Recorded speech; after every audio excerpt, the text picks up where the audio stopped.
Well, hello everybody. Welcome to a brand new episode of Chris Avalon Unfiltered. I'm your host, Chris Avalon, and this is basically a show where we all get in and start talking about what's going on in celebrity news, pop culture, hot topics, all the things going on in entertainment. We chat about it on this good old show. So before we get started with the topics, I'm going to let you guys in on. Can you please do me a solid and hit that like button and that subscribe button? Also, be sure to smash that notification button so that way you know when we go live with a brand new episode. I'm Chris Avalon Unfiltered. And so we got a lot of topics we're going to get into today. I know I've been going since Halloween, but I had a lot of things going on. So, and I just realized I forgot my damn chapstick. So I'm just hoping to Christ that I don't be, you know, I end up with chapped lips for the next 3 hours because we always do a 3 hour damn show. But anyway, so we got to talk Halloween news. We have a Blade update. We got to talk about celebrities coming out endorsing Kamala Harris. We had Miss Hannah Lopez gave her little speech. Cardi B gave a speech. Elon Musk even tried to drag her and call her and that she's not authentic.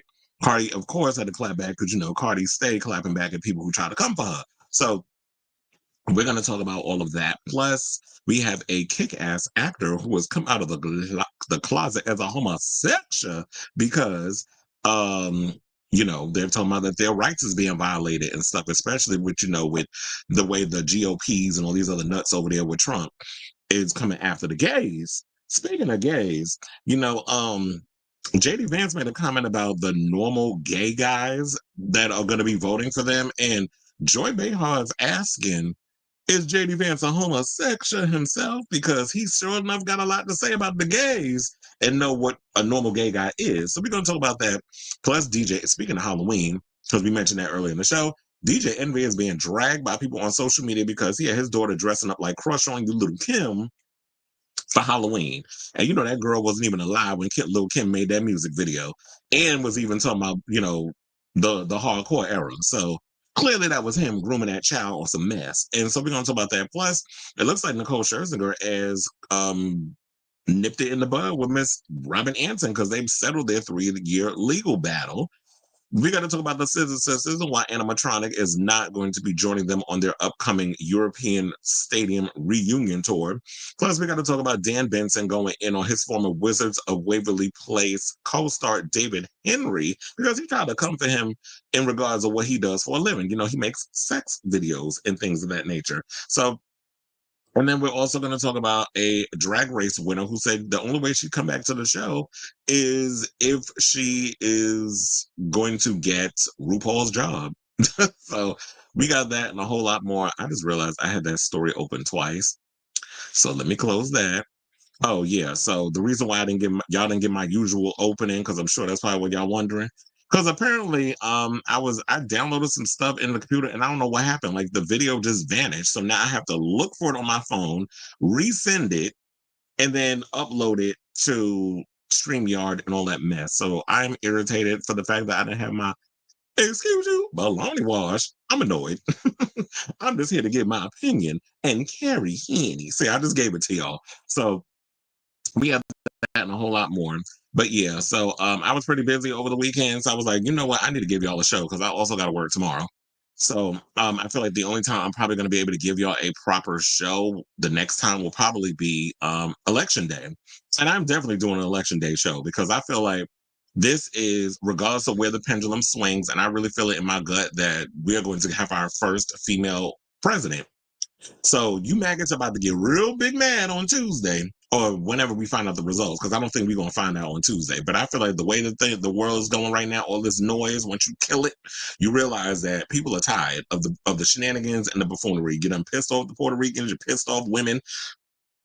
I don't know, black people, y'all just be blowing my sometimes in regards to I still don't get how y'all just be out here cooning and buffooning for Trump and a lot of you coloreds in general. But we'll see. It feels like in my gut of guts, I feel like that we're gonna get a whole nother shift because I don't understand how y'all think like the economy hasn't improved when it has, and so many other things. And you people are still out here windmilling for Jill Stein, child. I don't know what to tell y'all, but you need to go out and touch some damn grass because she is not winning. So well, you said what an embarrassment. She wasn't embarrassing at all. Cardi was look, at the end of the day, Cardi was being Cardi. Whether, we like it or not. Cardi was giving Cardi B was giving Cardi B. So I expected nothing less. And I was at times I'm like, God, can't she just not be ratchet? But that's her character. And you know what? I honestly would rather somebody up there on that podium be who they are instead of trying to act like, you're Ava Peron about to sing Don't Cry for Me Argentina on the balcony in Buenos Aires, Argentina. Like, I'd rather you just give me that. I'd rather you just be yourself. So, I'm sure that, it's going to be divided in the way that people feel in regards to that. Also, I saw, wait, why does it say live in 42 minutes? And it's probably because, wait, is my YouTube, because I don't know if 'cause I was like, I was looking at my YouTube, it said live in 42 minutes, but apparently the YouTube is live.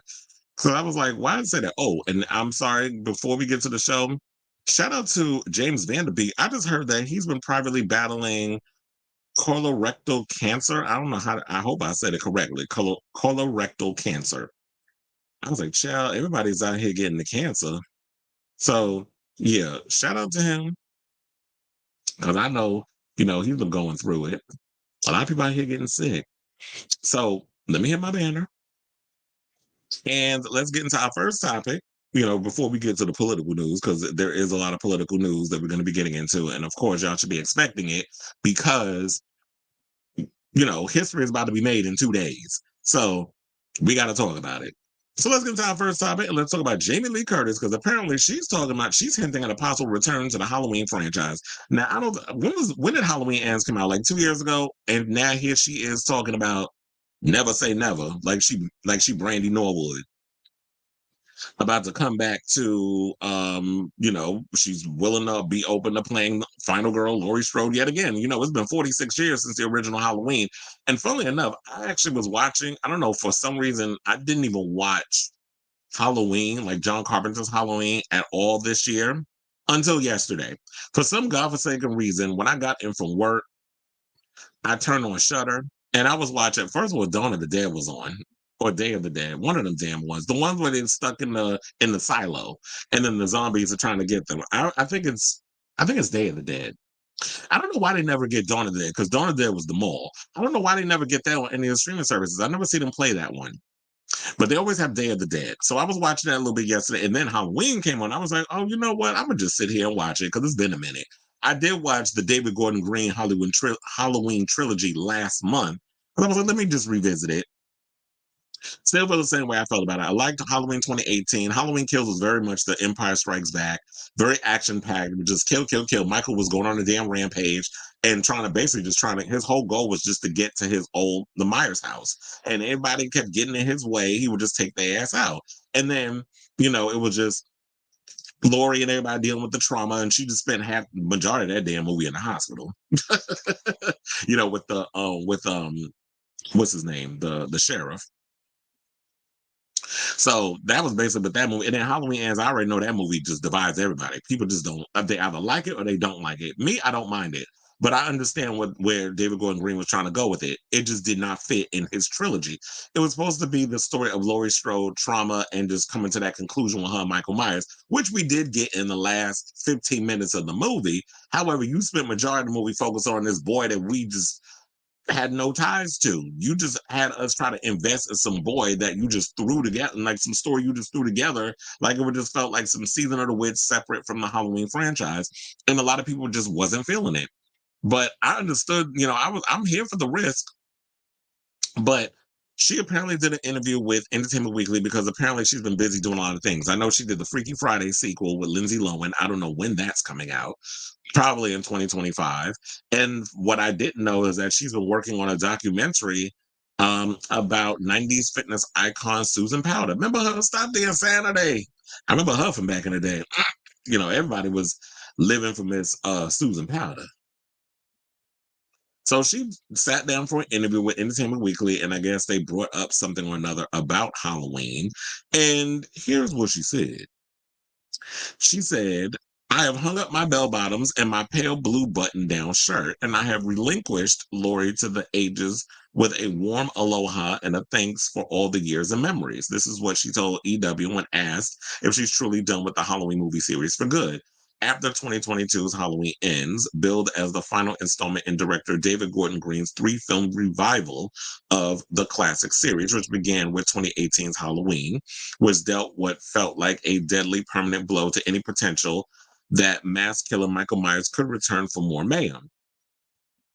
And yet, Curtis continues, if I've learned anything in my 65 years on the planet, it's never say never, goodbye. And then she promptly hung up without another word. So, for those of you who don't know, she has played Laurie Strode 7 times throughout her career. They played up in the original Halloween, it was just, he was going around stalking babysitters and then killing them and all this other stuff. And then Halloween 2, John Carpenter didn't want to do a sequel. So he just threw together, he said he was drunk when he came up with the whole idea. Let me just make them related. So everybody went with that narrative, and then all of a sudden the sequel upon sequel decided to follow that canon, and everybody had to be sort of this bloodline and the thorns and the relatability. And then we had Jamie Lloyd, who was his niece, who Laurie gave up for adoption and all this other stuff, and didn't want nothing to do with any kind of whatever, and went into hiding.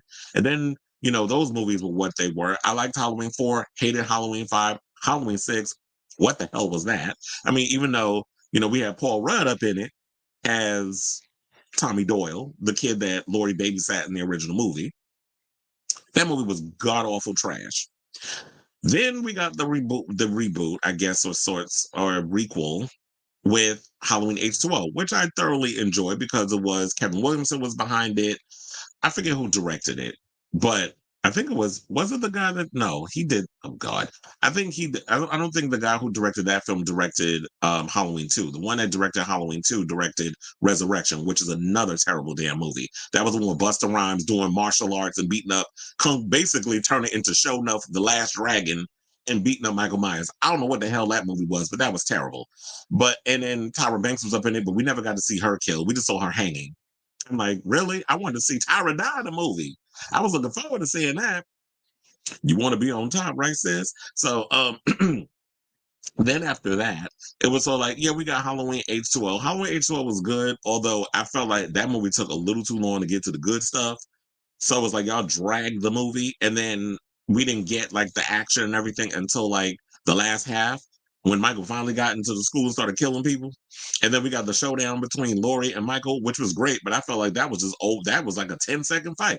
If I really had to compare, I really feel like the fight scene in Halloween Ends, this shot that you see here, was way better than what we got in Halloween H2O. And I thoroughly enjoyed that fight, but I felt like it was a little more brutal and just crazy, like going in Halloween, the new one, the recent one that came out, Halloween Ends. So, but the question remains, I'm sure, that everybody's wondering is, should she come back? I know she probably, the movies with her in it is probably a moneymaker. And it'd be great to have Jamie Lee Curtis come back and reprise the role. But I feel like it's time for us to move on. It's time to tell new stories. I don't know where they can go with Michael Myers, especially if you've seen Halloween Ends, you know how he dies. They basically just ground him up like he was ground beef in that machine in the junkyard. So Michael ain't here no more. But I'm sure, like, when they make these movies, they tell like these multiverse type of stories that in another universe we're going to tell this story from this point of view. So I don't know how they plan on bringing him back. Y'all can't do that whole crap of, oh well, his larynx was crashing, you killed the wrong person. Child, get off my line with that foolishness, because that nobody believed that mess in Halloween Resurrection. So we're not going to try to pull that mess again when you're trying to revive the character. Y'all just have to tell it from a different point of view.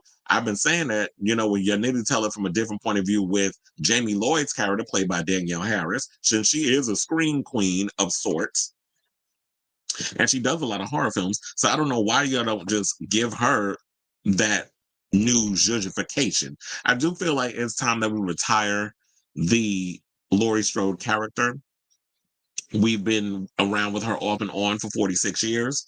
It is time to tell a different story. I do like the idea of Halloween being told as sort of an anthology, like every movie we get a different story. But because Michael Myers is such a significant name and it's a good, and the IP is what it is, they're going to keep milking the damn story until there's no more juice left in the fruit. So, excuse me. So while I'm here for it, as like, look, as long as they got a good story that they're willing to tell, I'm here for it. However, I do feel like at this point, I'm over Jamie Lee Curtis reprising the role as Laurie Strode. We need to move on because Halloween ends. I mean, Halloween ends, that ending. I mean, I know people feel a way about that movie and they don't feel like Laurie Strode got her just due, although she did write her book. She killed Michael with the help of her daughter. They ground him up like it was ground beef, and he is no more. So she got her piece, even though evil never dies. It just manifests itself in other ways. Then H2O, people feel like he didn't get she didn't get her proper send off. So how many times are going to try to course correct? Maybe we should start blaming the writers because the writers aren't giving the fans that true satisfaction. Maybe there'll be a day where we never get it. But at this point, you had 2 tries. It's time to move on. And I saw some people say, well, you know what? Maybe they need to keep this same energy for Nev Campbell and the whole Scream situation. And I'm like, we were on the road of that. But guess what? Not radio silence, blame Spyglass for that. We were on the road of a whole new story and investing in the core four and all that other stuff until they decided to get in a bag about Melissa Barrera and what she said in regards of Palestine. Now, you could blame them for that. So then, of course, after all the drama, they wanted to go and, let's go beg to get Nev Campbell back because we screwed up over on this end. You're screwed up on both sides. So while we were ready to move on from the whole Nev Campbell thing, the Sidney Prescott story and have her happy ending and just start off with a new brand of people in the Ghostface world, now we can't. So now y'all got to go back to the original Scream Queen of the franchise. Now, like I said, if there's a story there for Laurie Strode, for Laurie Strode and for um Sidney Prescott, I'm here for it. I'm looking forward to seeing what they're going to bring with the character and where she's living in Seattle, and now that she has children, how this affects them. So it's like that generational, I guess, trauma thing. So we'll see. But I say all this to say, what do y'all think of this story? Are y'all here for Jamie Lee Curtis reprising her role in yet another damn Halloween movie, or is it time to move on? Is it time for them to pass the baton to somebody else and tell a whole nother story, or do we just need to put Michael Myers to bed for good? So whatever your thoughts are, let me know in the comments down below. Cleveland said maybe a supernatural return for Michael. Well, yeah, what do you mean? Like there's some devil worshippers and all of a sudden they do that. Whatever that shit is that Chucky be saying and take his spirit and put it in somebody else. I did like the idea in Halloween Ends that they were exploring the idea of how evil can pass from person to person and how there was sort of like that Christine reference, which is Corey's connection to Michael, and the more they killed, the more powerful he got. I did like them exploring that. I wish they would have taken more time to explore that story, but I felt like Halloween Ends was the wrong place for them to explore that. Now, if they wanted to explore it in a new trilogy of sorts, I would have been for it. Driver seat said, "Move on." Cleveland said that absolutely. It was like Danielle does need to get her own movie. We've been saying that, and a lot of the fans want a Jamie Lloyd sort of multiverse trilogy of sorts because that's where all the fans are saying maybe they need to move on and just do the Jamie Lloyd story. I do like the idea that they kind of just tossed away the whole Michael Myers sister angle for the David Gordon Green Halloween trilogy because quiet as it's kept, John Carpenter didn't even want that. He just threw that up in there because he was like, you know what? I'm just going to write the script. They're not going to leave me alone. They're going to make this movie what it is regardless. So I'm going to just throw that stupid narrative in there and they'll just eat it up. And people did for the most part. But they did away with it in the David Gordon Green trilogy, and I'm kind of glad they did it. It was like, no, I was just killing because of the sake of killing. And I like that idea of, you know what, there's no reason why people kill. They just do it because it's just in them.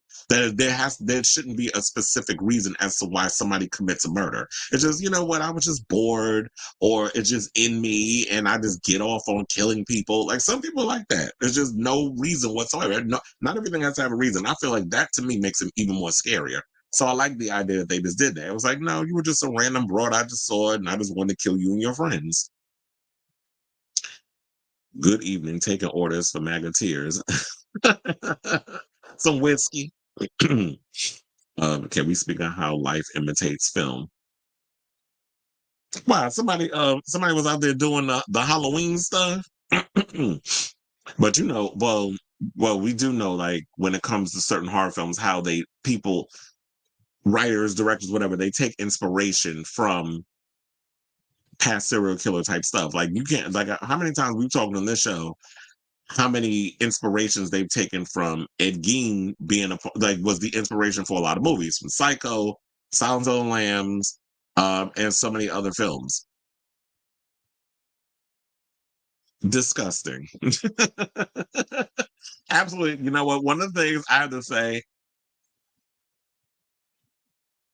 yeah, I had to give me a whole new water bottle thingy because when I worked the Duran Duran concert, I left my water bottle in the arena and didn't realize it until I got in the truck, the subway station and everything. I was like, you know what? I'm not even going to go back for it. It is what it is. I'm going to just go on Amazon and order me one of these big, ginormous ass water bottles. I was so annoyed with that because I got distracted because this girl wanted me to take a picture of her with her mother and her friend or whatever. And then I thought I had it on me the whole time. And I think I was rushing and then realized I left it. But anyway, to get back to your question, the substance was disgusting. I have to say that Demi Moore did a phenomenal job as Elizabeth, this Jane Fonda S type of a, what was it? She does like exercise videos and all this other stuff. And then you have Dennis Quaid, Trump supporting ass up in the movie, playing a producer who basically she overhears talking about that they need to get rid of her and they want somebody younger and all this other stuff up in there. So then when she gets into a car accident, she meets this guy who introduces her to this thing with on the flash drive it says the substance, the numbers on the back. And she kind of gets interested in this whole thing because it's all about youth and being younger and being adored and all this other stuff, and how the older you get, the lonelier you are. And watching this movie, I'm just sitting there like, first of all, the way that once she injects that thing in her and how that whole process works, I was grossed out. Then it's sort of like when you get the girl that she births of sorts start getting greedy, because the thing what you have to do is when you shoot in your body, and the thing is you have to trade it off. So 7 days, Elizabeth gets to have a week of whatever you have to, so you have to trade no matter what. And then the girl that she births name is Sue, the younger version of herself. So Sue has to do 7 days too. However, Sue becomes this big superstar, starts to get greedy. And then, of course, when you start doing that, it takes effect on the other person and vice versa because you were one. And she has to remember that. She's trying to think like she can survive on her own. So the body horror things that starts to happen. And one of the things I have to say is I love horror movies. Body horror is like the one thing I cannot sit through. It's funny how I can watch Terrifier and not be bothered. But the minute I started seeing that, your titties is down to your knees, and then you got pus coming out of places, and then you're, secreting and like that shit, because I think it's stuff that naturally happens to the body. I can't sit through it. I'm like, what is, I'm like having a turn. And then when you think the film can't even get any more disgusting, that third act happens. And it's just like, what the hell? So if I had to recommend a movie, I would definitely say, definitely check out The Substance. But if you are squeamish, do not sit through that movie because that movie is disgusting in regards of the body horror. And the one thing I loved about it too is that it was filmed by a woman. So I'm like, let me find out the women could, well, I shouldn't be saying like, because that makes me sound misogynistic. It's like, oh yeah, a woman can't do body horror. Women can do whatever. It's just, yeah, they can do all that stuff and I for half the movie, when I'm looking at Demi Moore on the screen, I'm like, damn, that woman looks good. Like her body was on point, the skin was flawless, like she looked good at her age. And just seeing how like she's been defying, age and all other stuff. She looks youthful and all the other stuff, even though she's probably in her 60s. She still looks good. The body is snatched. The skin looks good. The hair was given, she was given gypsy tramps and thieves era Cher with the hair. And that's why I was just living for her and that. And I'm just sitting there like, you know what? Regardless of how she tries to defy age and how beautiful she looks and stuff, it's like she wasn't feeling it. Her character wasn't feeling it in herself because you have, especially when you work in the industry where men are allowed to age and women are put out in the pasture when they're 45. They, oh, you too old. How? How, Sway? Like, it makes no sense. But like I said, so that was my review. I don't want to give too much away, but yeah, that movie was just, I was like, can you imagine if something like that could really happen? Like you could actually take this drug called the substance. I would never do it. And there was another character in the movie that was a guy that took it too. But I was just like, no, I'm good. I don't want nobody coming out of my back.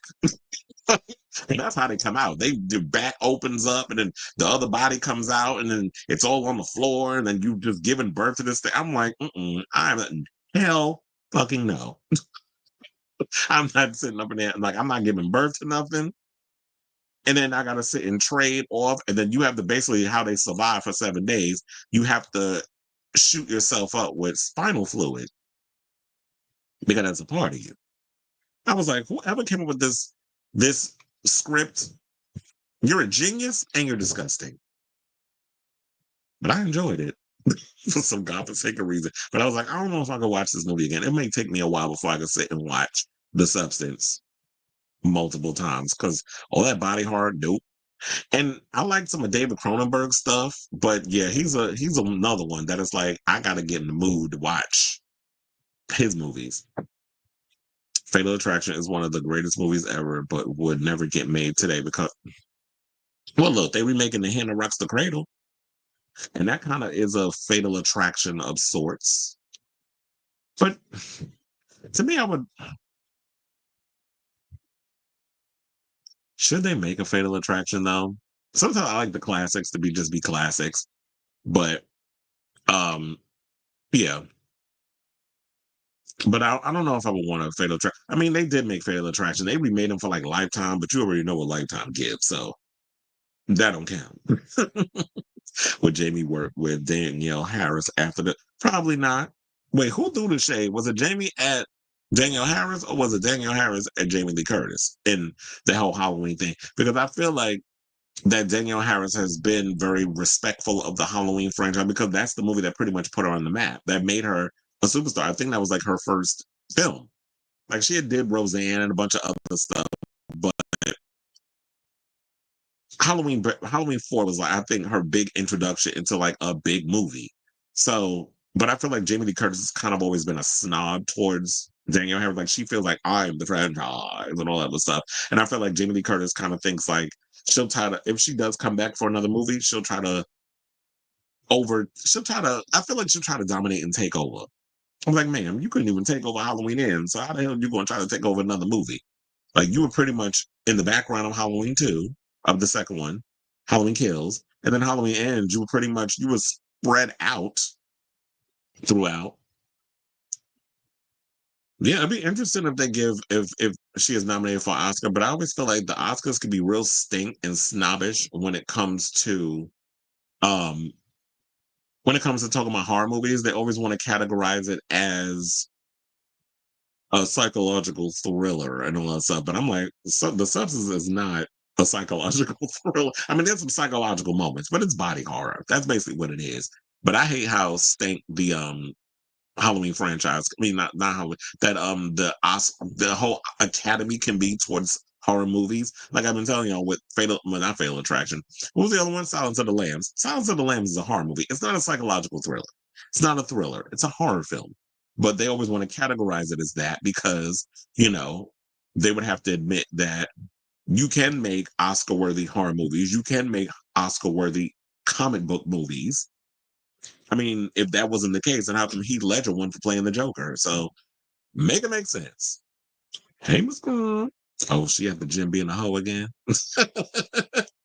You're not late. I'm only 30 minutes into the show. Oh, you said Jamie was cold. Yeah, I believe it. Because Daniel Harris doesn't give me that. I still need to catch that movie Stream. I've had it for like the past 2 weeks and I've not gotten around to watching it yet because I've been so tied up in so much stuff and trying to catch up on things. So I want to catch that movie, but I'm gonna try to see if I can get it today. But I already know Penguin's got a finale on tonight that I need to try to get around to. I'm like literally, as of today, will be 3 episodes behind.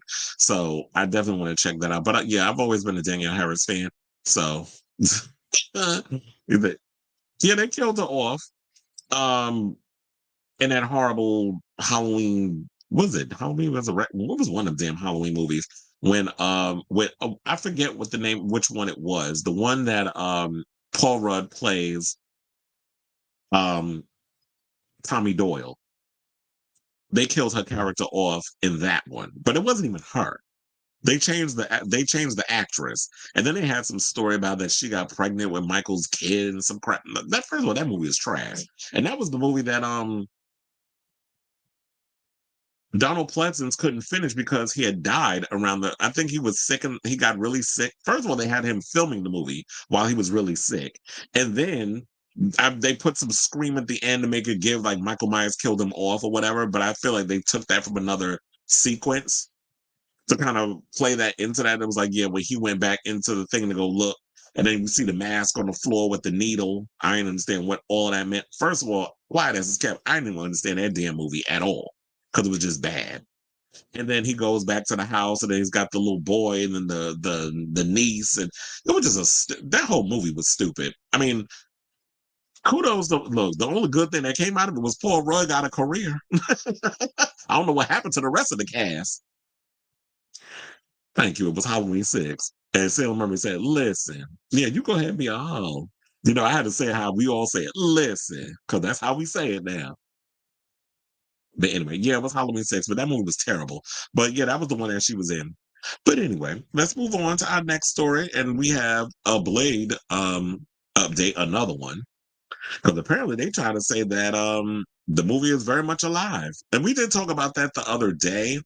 But there's more to the story. Plus, I'm hearing that they changed the name to Fantastic Four, which I'm glad because that Fantastic Four title, I'm like, that sounds stupid. But the okay, so let's get to the story. So according to Comic Book Movie, they said that if you're a Blade fan, then it's fair to say the past 5 years haven't been the easiest. Mahershala Ali was announced as the MCU's Daywalker at the San Diego Comic-Con in 2019, only for the pandemic to come along the following year and delay Marvel Studios' plan for the movie. Since then, the Blade reboot has lost various writers, and directors, and even a few actors like Lantern star Aaron Pierre. I totally forgot that Aaron Pierre was in that. That's why I was like, I remember hearing that name, but I totally forgot that he was attached to it. But look, Aaron Pierre ain't crying. He's about to be in the Green Lantern series. So, which is called Lanterns. But I would have loved to have seen him in the film of sorts. I wonder who he would have played though. So they said just last month it was finally removed from the MCU release calendar. We haven't been expecting it to drop in 2025, of course, but which was another blow for fans. Now, on the plus side, we may finally have a positive update courtesy of scooper Daniel Rickman, who, I always told about he gets the scoops and things. He does what is it, Daniel RPK is the name he goes by. So he said Mahershala Ali likes the new draft and they're close to finding a director. Now, it's the MCU films um, most likely to go into production next year with nothing else as close. So aside from the ones we already have, as in Captain America Brave New World, which I'm hearing is not getting the greatest of reviews with the screenings, but I am curious. I do want to see it, so we'll see. And then we have Thunderbolts, which I'm kind of not that excited about. Then we have the Fantastic Four and also Spider-Man 4. And then they're saying that Blade are all that's left of the saga other than the Avengers films. Because, we have the Doomsday and the other one that's supposed to be coming out. Secret Wars, I believe. So now they said, well, Spider-Man 4 likely to be a multiversal movie. Blade would be a filling palate cleanser to drop at the vacant November 6th, 2026 slot. First of all, 11/6/26, that sounds like the perfect date to release that film. So get it together, MCU, please, and let's get this movie made. Because I don't know how hard is it to introduce vampires into the MCU. They said it's also possible we'll get it sooner than expected on February 13th, 2026, particularly if Rickman's claims are close to accurate. So if we get it February 13th, is that a Friday? Yeah, Friday the 13th. It'd be nice if we could get a Friday the 13th movie, speaking of which, to come out. But February 13th, I'm like, why? Because he black? So I was wondering that, but I would feel like I would rather it be closer to the end of the year rather than the earlier part of the year. But at this point, I think like the fans, us Blade fans, are pretty much restless. It's like, can we just get the damn movie already? So they said in other news, following yesterday's Herbie story, the Fantastic Four First Steps may have a new title. So they're basically saying that a Redditor has spotted that the puppeteer has removed the robot from its LinkedIn profile and lists the movie not with the title announced at Comic-Con, but as Fantastic Four First Contact.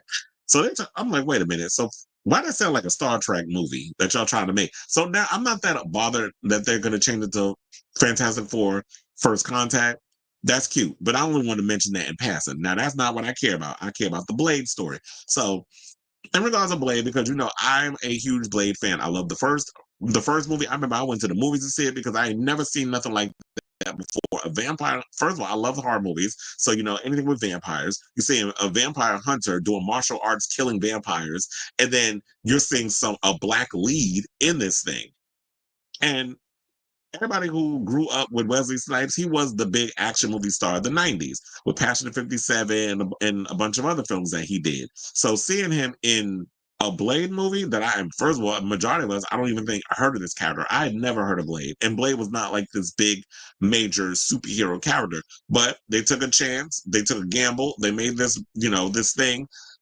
Wesley Snipes produced it, got it off the ground, and it became the iconic thing that it is today, especially laying the groundwork for future superhero movies like X-Men and so many others. So yes, Blade walked so a lot of these other damn superhero shows could run, and I wish people would give Blade his flowers, because if it wasn't for him, being that there was the first superhero movie, I feel like we took a superhero movie seriously, because so many superhero movies came out and they were trash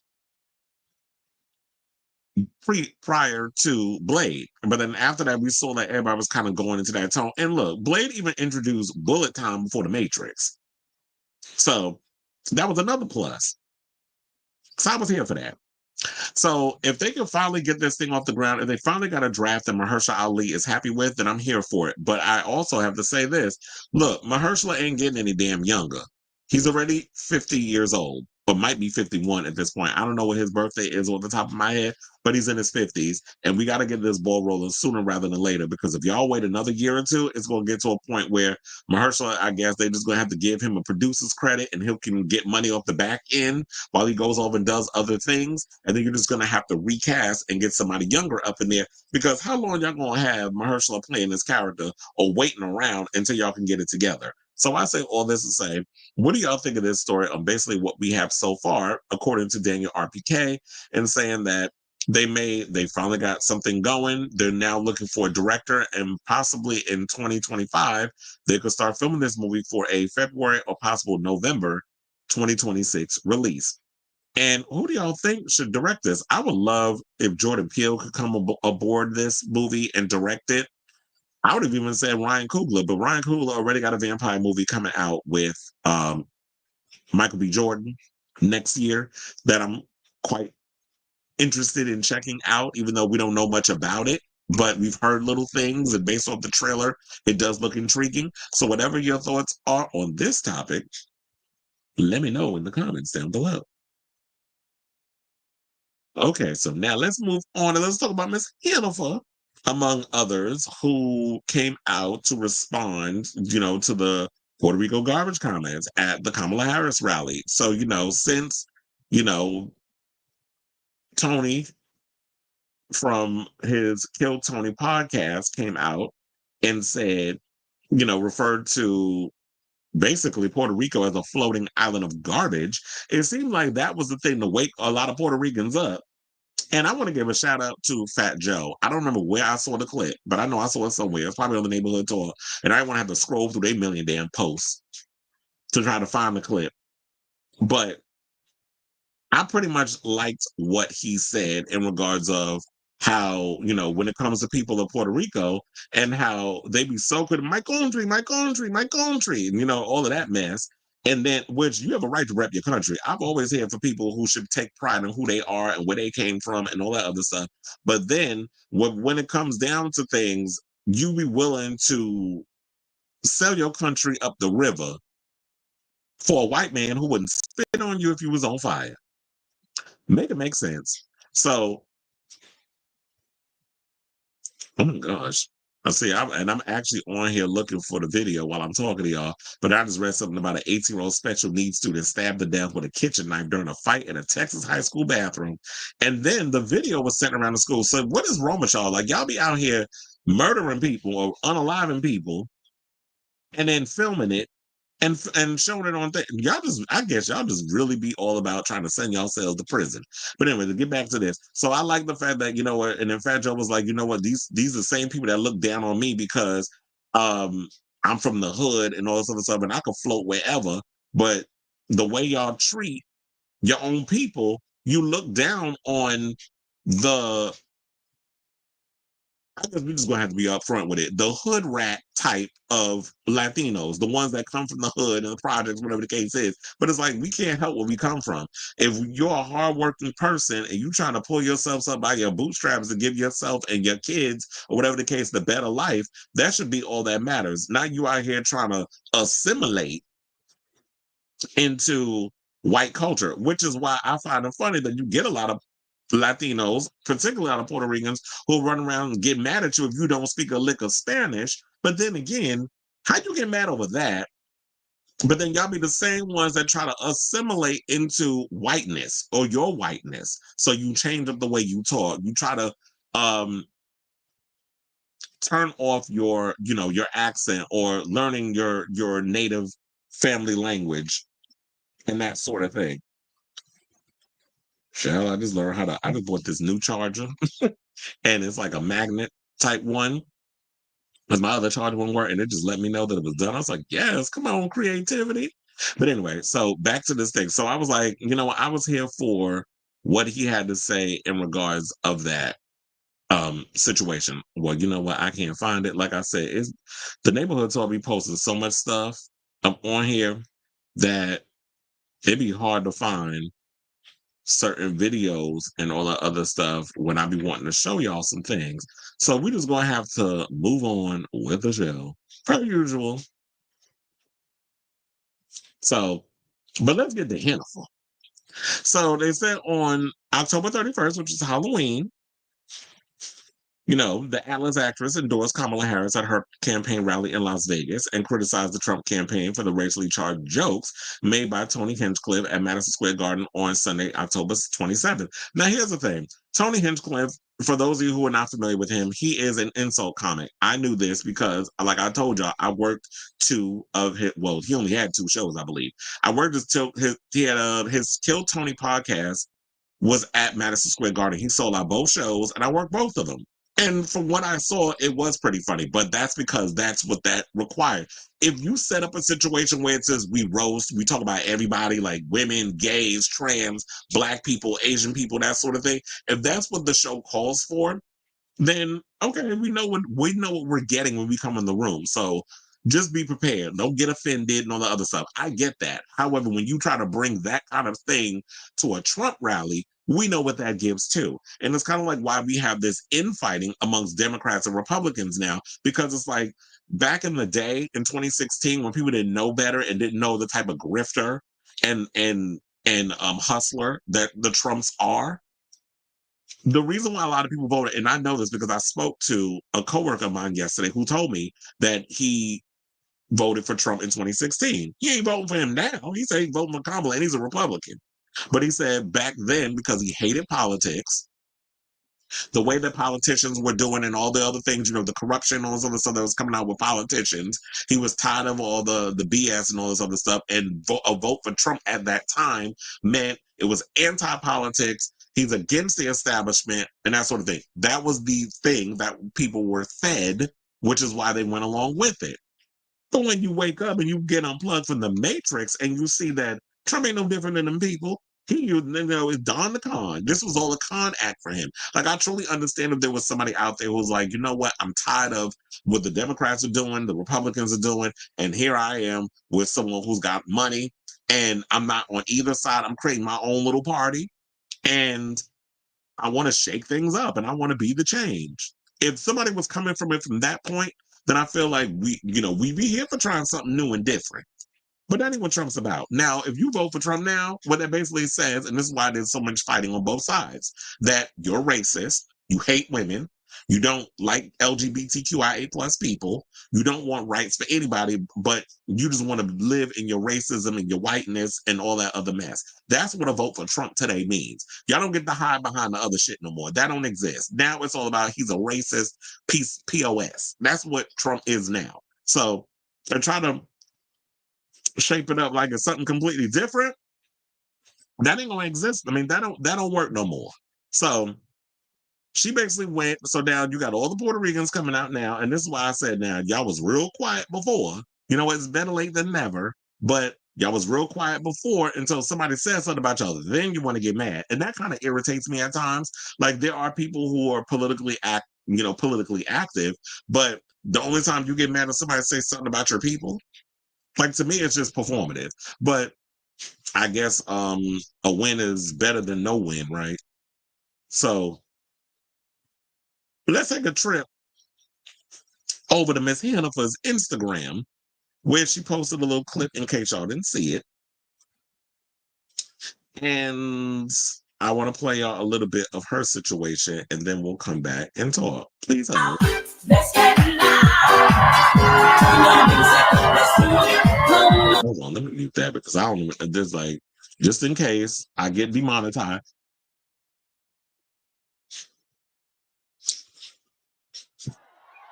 Yes! Buenas noches, Las Vegas! Now, you guys know I'm no stranger to this town. No, I've been on stage here many, many times. Too many times to count. But this is the most important stage I've ever been on. And let me tell you, it has never felt the way it does tonight. It has nothing to do with me and everything to do with you. The energy in here is just electric. Can you guys feel it? Can you feel it? It's amazing. The election is just 5 days away, and there's so much at stake. The choices facing America now are monumental. And you guys have made this place a city where dreams come true, where people from all walks of life have planted a flag in hopes of creating a better future for themselves and their families.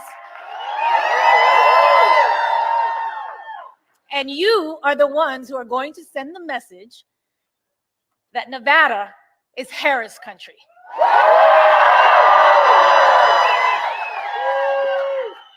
Kamala Harris is running for the people who dream, for the parents working overtime, the kids studying by streetlight, the teenagers practicing in the basement.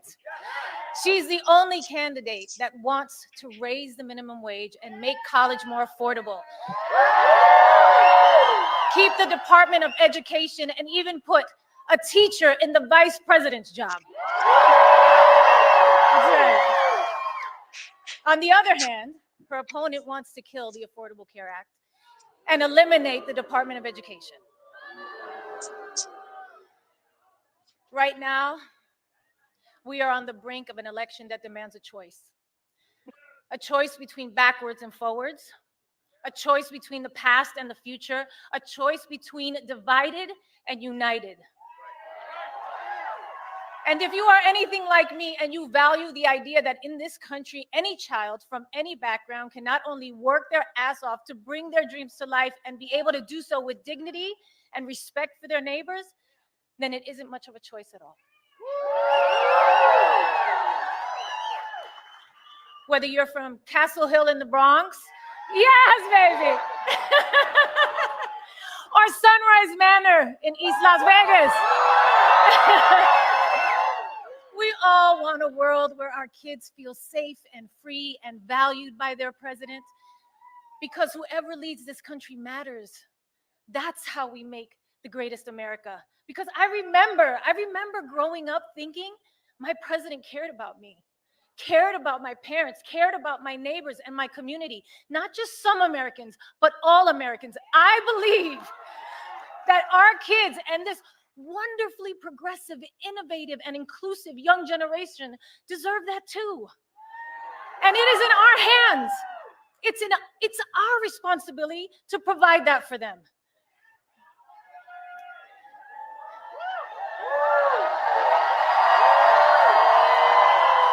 Okay, so we're gonna pause it there because I think that goes on for about a good 13 minutes. And if y'all want to see the rest, you can either go to her Instagram or you can check it out all over the social media platforms. I believe she also posted on her YouTube. But yeah, so she goes on and says a whole lot more in regards of that. She also said that, you know what? She said at Madison Square Garden, he reminded us who he really is and how he really feels. It wasn't just Puerto Ricans who were offended that day, okay? It was every Latino in this country. It was humanity and anyone of decent character. And Rosie Perez even went in on him too. She did an interview, I think it was, she went on, she was on CNN on one of those channels. It was either that or MSNBC. She was on one of the channels. I think it was Nicole Wallace. Isn't she on MSNBC? Because child, I don't really watch CNN. CNN compare does, you know, with the BS they put on that damn channel. I can't with them. But MSNBC, I think, yeah, she was on Nicole Wallace's show and they were having a conversation with all the stuff, and she got up on there, and there was another guy who was a radio host over on La Mega. He was out in Florida trying to get a lot of Puerto Ricans riled up to get out and vote as well, and I guess against Trump. But it shouldn't have taken what Tony Hinchcliffe said and the fact that Trump, you know, arrogant behind, couldn't even find it within himself to back away and say, you know what, those aren't, like, this is not what we believe, and this sort of thing, that what he said was irrehensible and all this other stuff, but that's not in his character because he lacks character. That's not who he is. I mean, this is the same guy that I told y'all that basically, you know, when 9/11 happened, the only thing he could think about was the fact that now he has the tallest building in New York City. That before they told him he had the second tallest building. But once 9/11 happened and we lost the Twin Towers, all he can muster himself up to talk about was the fact that now he has the tallest building. So even back in 2001, you know, the little dick orange turd was running around here worrying about size because that's all he cares about. Because when you lack size in other places, the only thing you can talk about is buildings and things of that nature. And, you know, she also said that she is a proud daughter of Puerto Rico, which is a U.S. island territory, for those of you who seem to not know this. She also noted that we are Americans and this is our country too, so they must exercise our right to vote. I promised myself I wouldn't be emotional. You know what? We should be emotional. We should be upset. We should be scared and outraged. And that's why I said too, is that, you know what? We should take that pain and, you know, exercise that, you know, channel that pain at the voting ballot and vote whichever way you want to vote. Hopefully it's blue, because, you know, red ain't gonna get y'all nothing and nowhere. You already know what green's gonna get you. It's gonna get you 9% of the vote. No shade, but that's just, those are the numbers. And you know what? We never experienced or seen anything like a Kamala Harris in office. So why not just give that a chance, you know, of somebody different? Y'all can sit and compare her to Biden. She was the vice president to him. That doesn't mean that her policies are going to remain the same. And if they do, and it is certain things that she can't deviate herself away from, then at least we can get in those rooms and hold her feet to the fire when we want things to get done.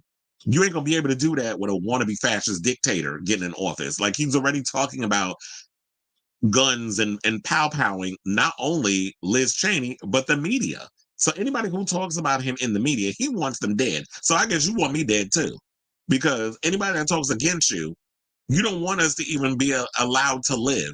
You want a firing squad on us. Now, who talks like that? Dictators. And that's basically the type of world he wants. So, oh, and then another thing with Miss Hanifa, you know, I always try to end on a positive and all this other stuff, but child, I got to throw this other thing up in there. So it did come out that she was leaving somewhere. I can't remember where. She was leaving a hotel. I think it was with security and a whole bunch of other things, you know, some other people. And she was asked, her thoughts on Diddy. You know someone was going to ask her, and she didn't answer. She just put her head down and kept moving, which is pretty much telling. So she tried to distance herself from all this Diddy, shenanigans. But sis, you dated him back in the day, so it's going to be hard to do that. And there was some other model that came out and said that she was hunching Diddy around the time that he was dating Jennifer Lopez. So look, but then again, Jennifer did say that he cheated on her back when they was dating, and she didn't want to be one of those women that is at home with the kids wondering where he's at 3 o'clock in the damn morning. Oh, I'm at the club. First of all, your ass too old to be hanging out some damn club. And I'm not trying to be ageist, but it's at a point like, look, even with me in my 40s, I don't even like clubs. I've been there, done that, water t-shirt, and clubs ain't even that fun anymore. They're boring. Y'all do bottle service, lame as hell. Y'all doing hookah. I'm like, what kind of parties is this? Back in the day, like in the 2000s and stuff, when it was lit up in the clubs, we wasn't doing all that foolishness. We knew how to throw down and have a good damn time without some damn bottle service, paying $500 for some cheap ass bottle. Fuck out of here. Well, look, but the good thing is, if you know the bartenders, which a lot of them were my friends, I could get drunk without having to spend a shit ton of money. So there's that. And yeah, but me, I'm more of a bar and a lounge guy now. I'd rather just go to a lounge and whatever. But if my friends who are drag queens, whatever, are performing at the clubs, then it's like, okay, I'll go and see y'all. But other than that, no ma'am. So I say all this to say, what do y'all think of this story? Whatever your thoughts are, let me know in the comments down below. Now, speaking of comments, yeah, we got a whole bunch. So let's get to them.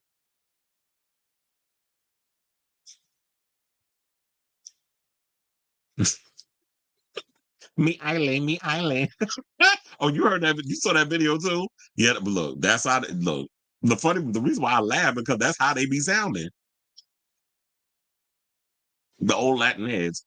And look, I got my stories and stuff. I'm not Puerto Rican, but it's like my background. I am part Spaniard. But when I was growing up in Brooklyn, I had I remember I had these next door neighbors that I grew up with all their kids and everything, considered them all my cousins.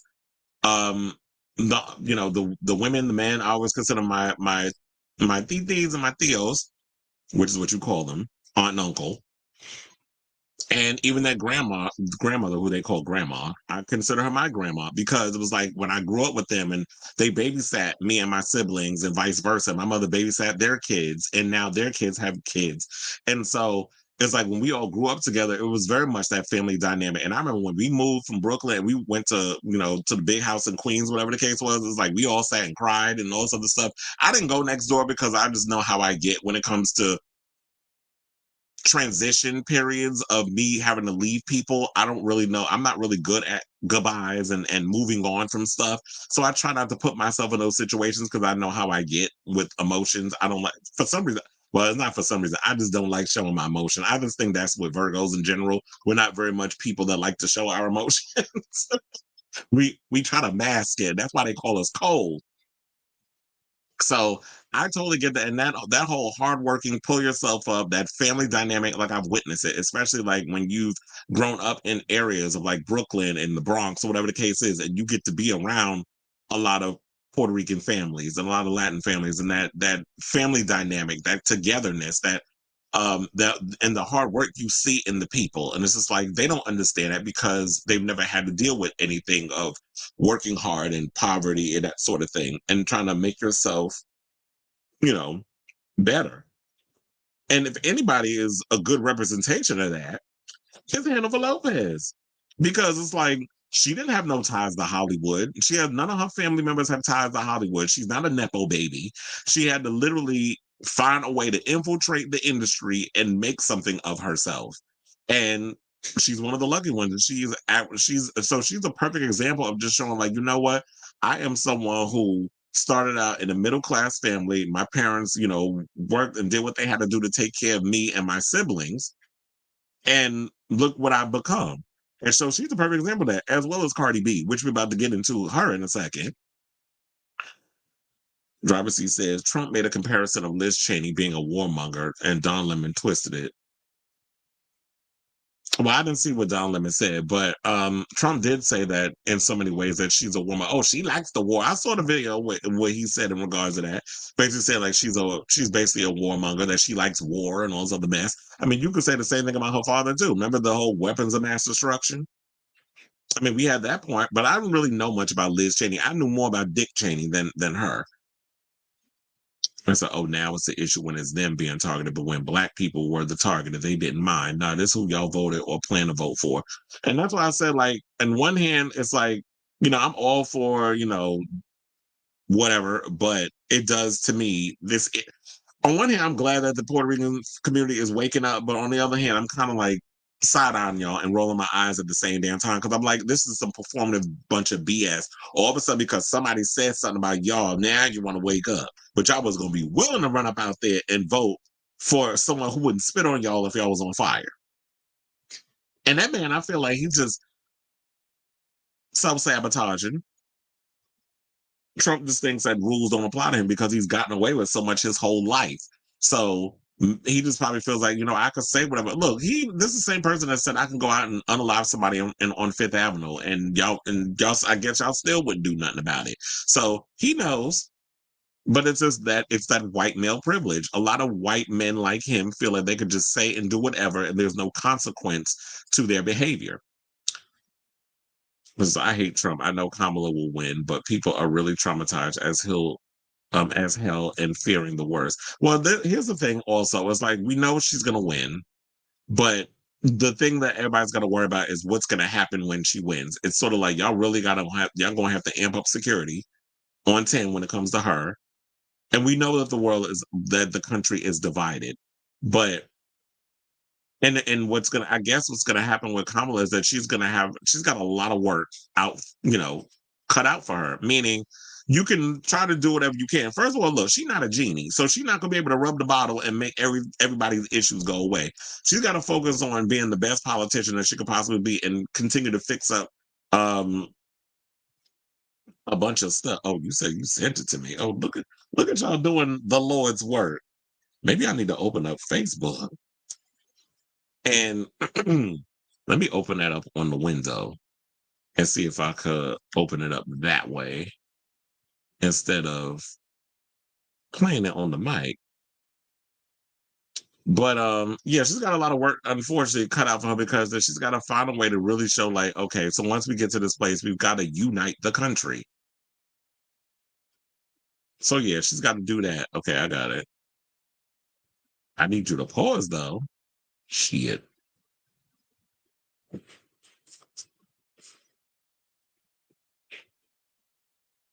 But you know what? I'm gonna probably play that in the middle. Wait, no, let me actually do that now. In case y'all didn't see it. And then we'll get to the rest of the show. Wait, and I gotta turn the volume on. Breaks my heart when I see people talk about, and I tell you, if any one of you guys got Puerto Rican friends, when you go over there and you go visit, the first thing they tell you is my island, my island. Yo, you went to my island? You enjoy they tell me that. Like I'm not from Puerto Rico. They be like, my island, you was there. I see the picture, my island. How the hell are they gonna call Puerto Rico an island of garbage? Yes. And when I post on my Instagram, these the guys you're voting for, and I see Puerto Ricans saying, no, we're still for Trump. 2024. That's the house mentality. Yeah. Yeah. That's the Latino that wish he was white, right? Those the guys in the comments, you know what I mean? Change their voice up, try to sound white, try to fill in. Those the guys, those are guys I've been fighting my whole life. It breaks my heart. Yeah, so that's basically what I was implying. And it also is like when you deal with the fact that, yeah, you do get those Latinos that try to assimilate, the European Latinos, the one that look like they can pass as white, but it's no different than, Black people who are light skinned that can pass. I mean, we've had that, since the March of Dimes, when it's like, those house Negroes, or as Fat Joe said, that house ninja mentality, which it basically is. It's like, oh, you can get in the room and you can assimilate. But what are you doing to actually move the needle forward and helping your people? And then a lot of times you don't get that. You don't get that from Latinos. You don't get that from Black people either. You get a lot of the times when you get certain colored folk in those rooms, what they do is it's like, yeah, you have an opportunity to be the change and show these white people that, you know what, these stereotypes aren't what they are.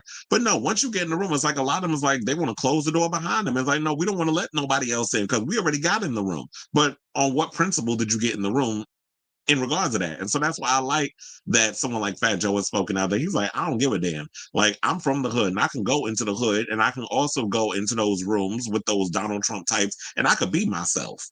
And here's the thing. He walks up in that room, they ain't got the balls to say this, the stuff that they be saying all over social media and you know, in all these other places.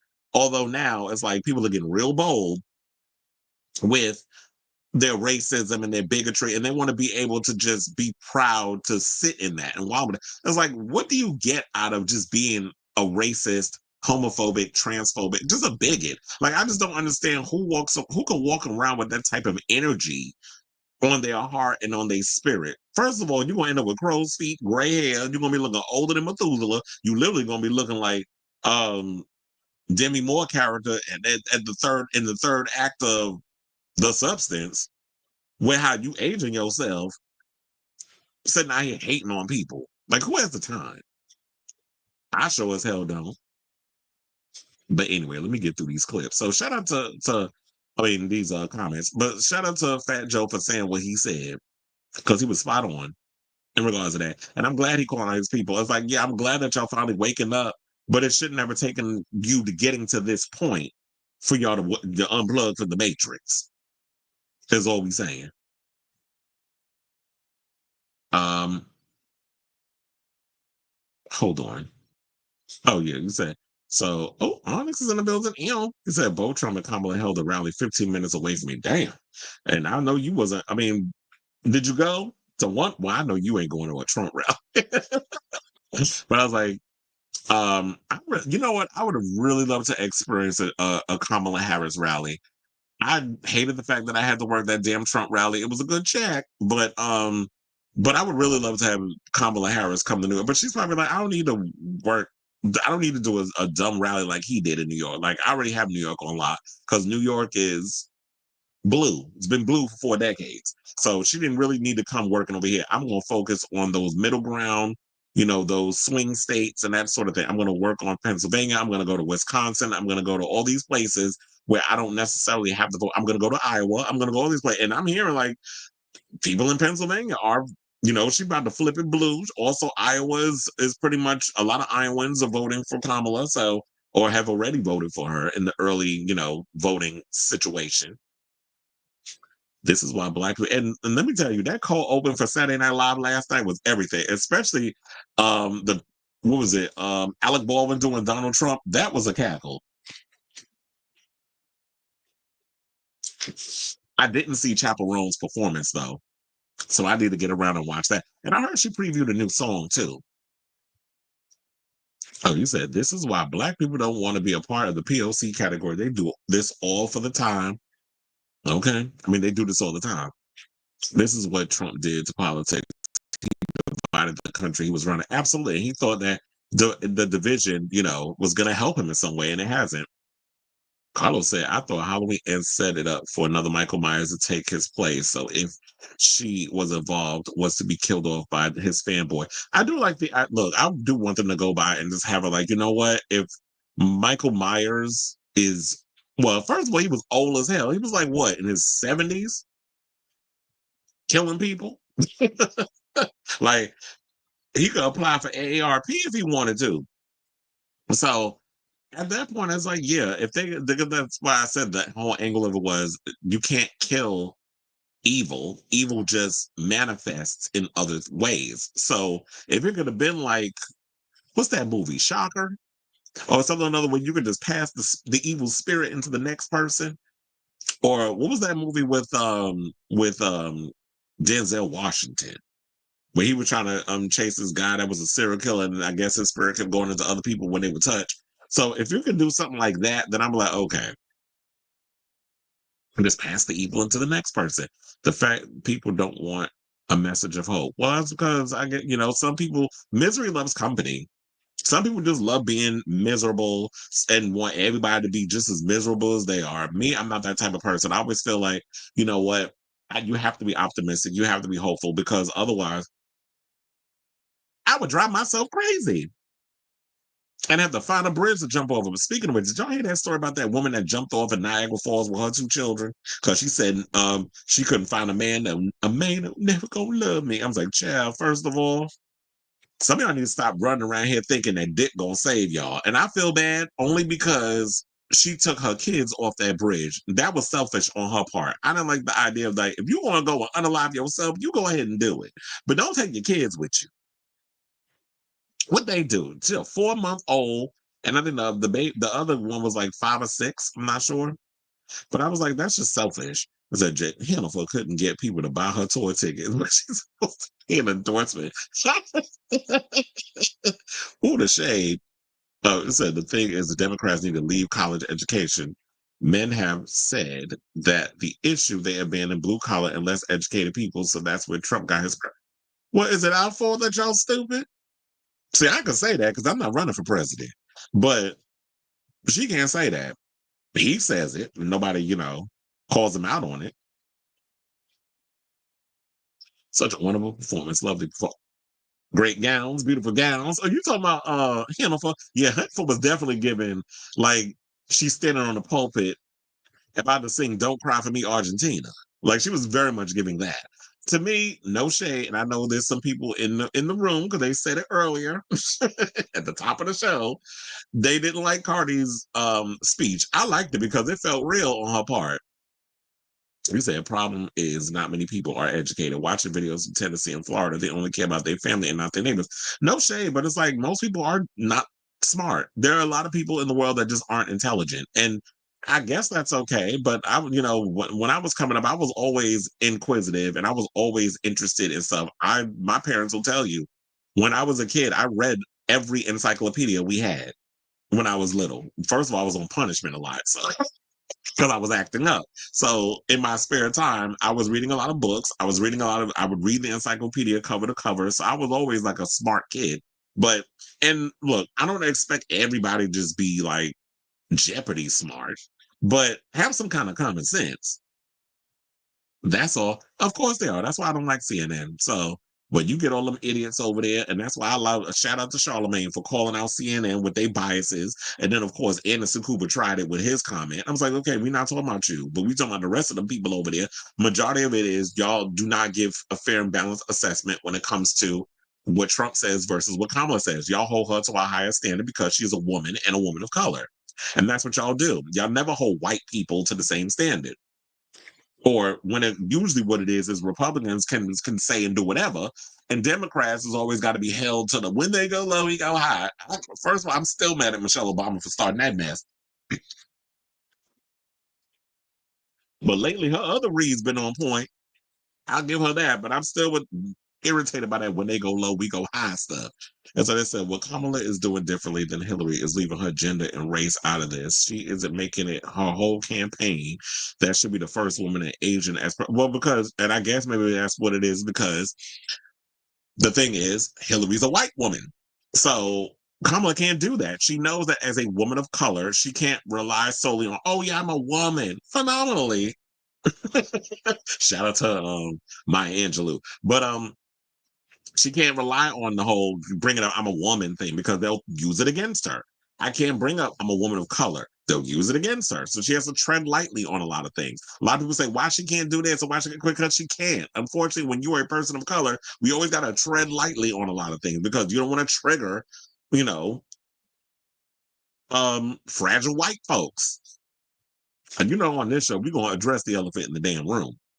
So, and then did he ever end up using Hillary? Because I remember they said at one point they was going to use Hillary Clinton to go on the campaign trail. And child, when I read the comments, I cackled because people were like, "Oh, come on, we were doing so good." When I read that, I just fell out. And I'm like, we were doing so good. Now they want to come and bring her in this situation. Why?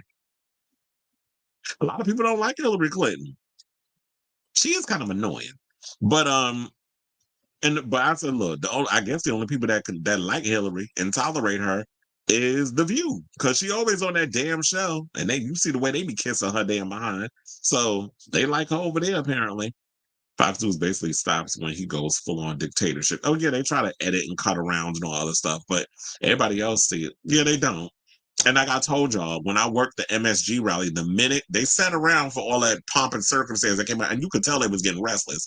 And thank God, thank God we did not serve alcohol. Because can you imagine dealing with people who are riled up, and not only that, but under the influence of alcohol? It's like, oh no, ma'am, because I ain't trying to lose my job today. So I'm glad we didn't serve alcohol.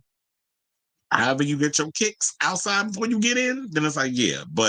And I can't tell you how many people was telling me they had ailments. They was like, can we go in? Can we go sit there? No. If you can stand up outside all this time waiting to get in this venue, then you can wait a couple more minutes or another hour. But to get to the point about you saying about the crowds at the rally, I kid you not, so many people came up, and after Trump came out, they got their little, overhead shot with the camera phone and took the picture and all the other stuff of him being there. Soon as they got all the little photos, just to show that they were there, and so they could brag to their friends or whatever, or put it on social media. They were looking for the exit. A lot of them didn't even stay for whatever the rambling he was going to do, because that was coming. They probably felt like, you know what, I'll get my information later on Fox News. So I don't need to sit down and watch all of this stuff. And I did see at one point when the people were coming out that Don Jr. and, his little entourage came over, and the only people they spoke to was Fox News, because they was off on the far right. And I saw the other media was there. He didn't talk to them. They only stick to the people that they feel is going to kiss their ass, which is Fox News. And guess what? If Trump wins, that's the only media they're allowing in the room.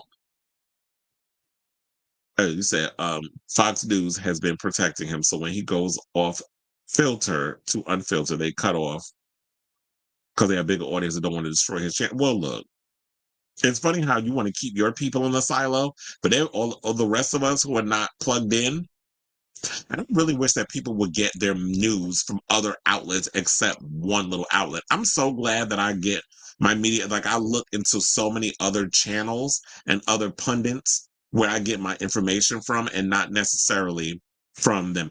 And damn, what was that good looking guy's name? The one that just went in on Sage Steele's stupid ass. I can't stand that dumb bitch. He read her down to the floor, especially when it came to he was on Piers Morgan's show and read her down to the floor. I don't know if y'all seen that video, but that video was everything.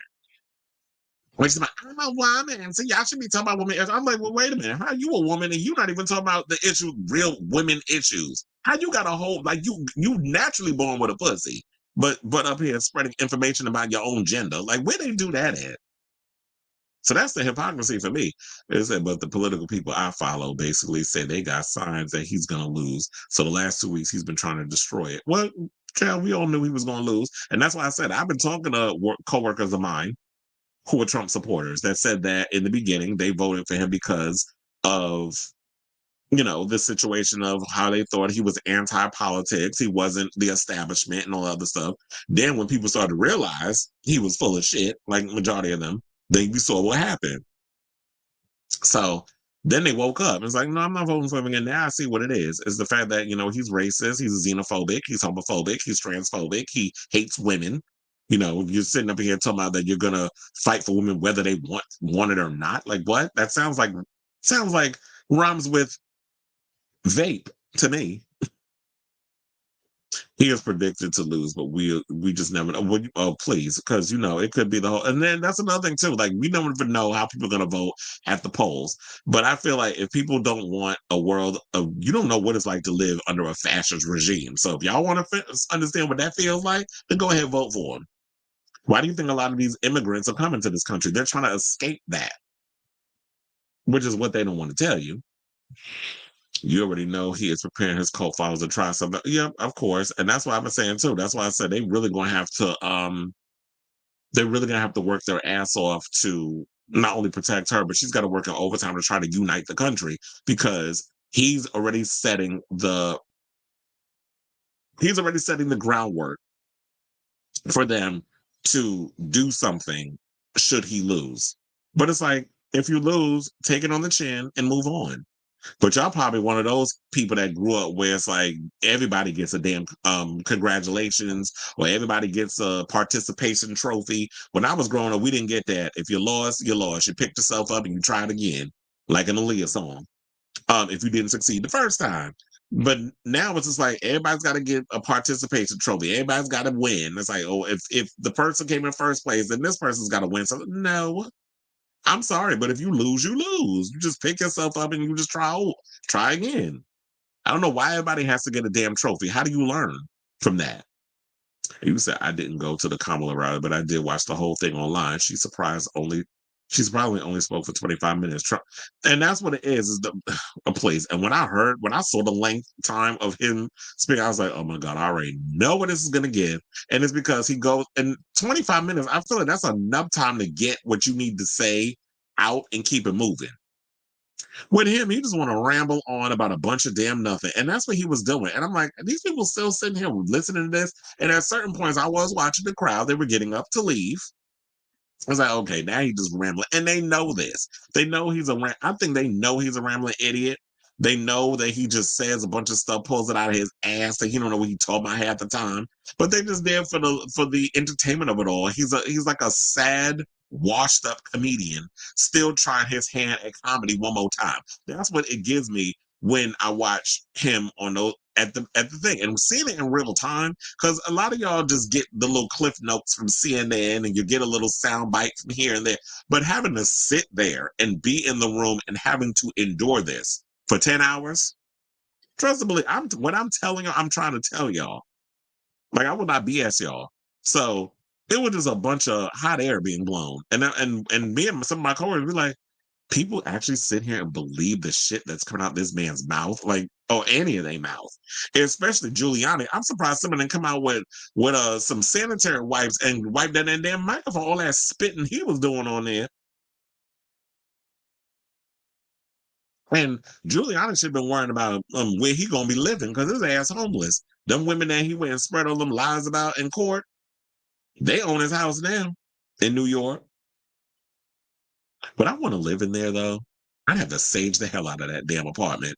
Well, hopefully she does, because all the Puerto Ricans that live out there. He was 65. Look, y'all can believe a 65-year-old serial with all that strength. Word is Monday, Lady Gaga and Taylor Swift will appear her final round. Well, look, Lady Gaga going to have to step her pussy up at this point, because look, her father out here talking about how he support Trump, and she been real quiet about it. So if her father want to get mad, I'm like, go argue with your mammy, dig her up, because I'm sure she ain't alive. So I'm like, go dig her up somewhere and go argue with her. But you're not going to tell me where I lean politically, especially when Lady Gaga, I'm sure, makes more money than her father, so she can pretty much say what she wants. And I think didn't she buy him that restaurant in New York too? Has anybody ever eaten there? Inquiring minds want to know. Bill Clinton is child. First of all, I seen Bill Clinton recently. Bill Clinton looked like he got one foot in the grave. I'm like, why y'all got that man out here campaigning? You said Hillary is too busy promoting her book that no one bought. Kind of like, you know what? You know who she need to go on a joint book tour with? Melania. Because who buying either one of their damn books? The Lady Gaga, I know, is going to be there, and Christina Aguilera. Come on now, because she is beautiful in every single way. And you said Gaga, Katie, Oprah, and Xtina are all going to be in the same room. Okay. And you want something? That's what's like. Did y'all see the final did y'all see the SNL episode that they just had with Maya Rudolph, and then she was talking to herself and it turned out to be the real Kamala Harris? I was like, first of all, that episode was everything. And even with the little what was it, the little line that they gave in the thing where, you know, Mama Love, my name is Kamala. I love how the rest of the whole lyric, I'm trying to find it as I'm scrolling through all my damn posts. Because I did post it. I'm like, did I post it this morning or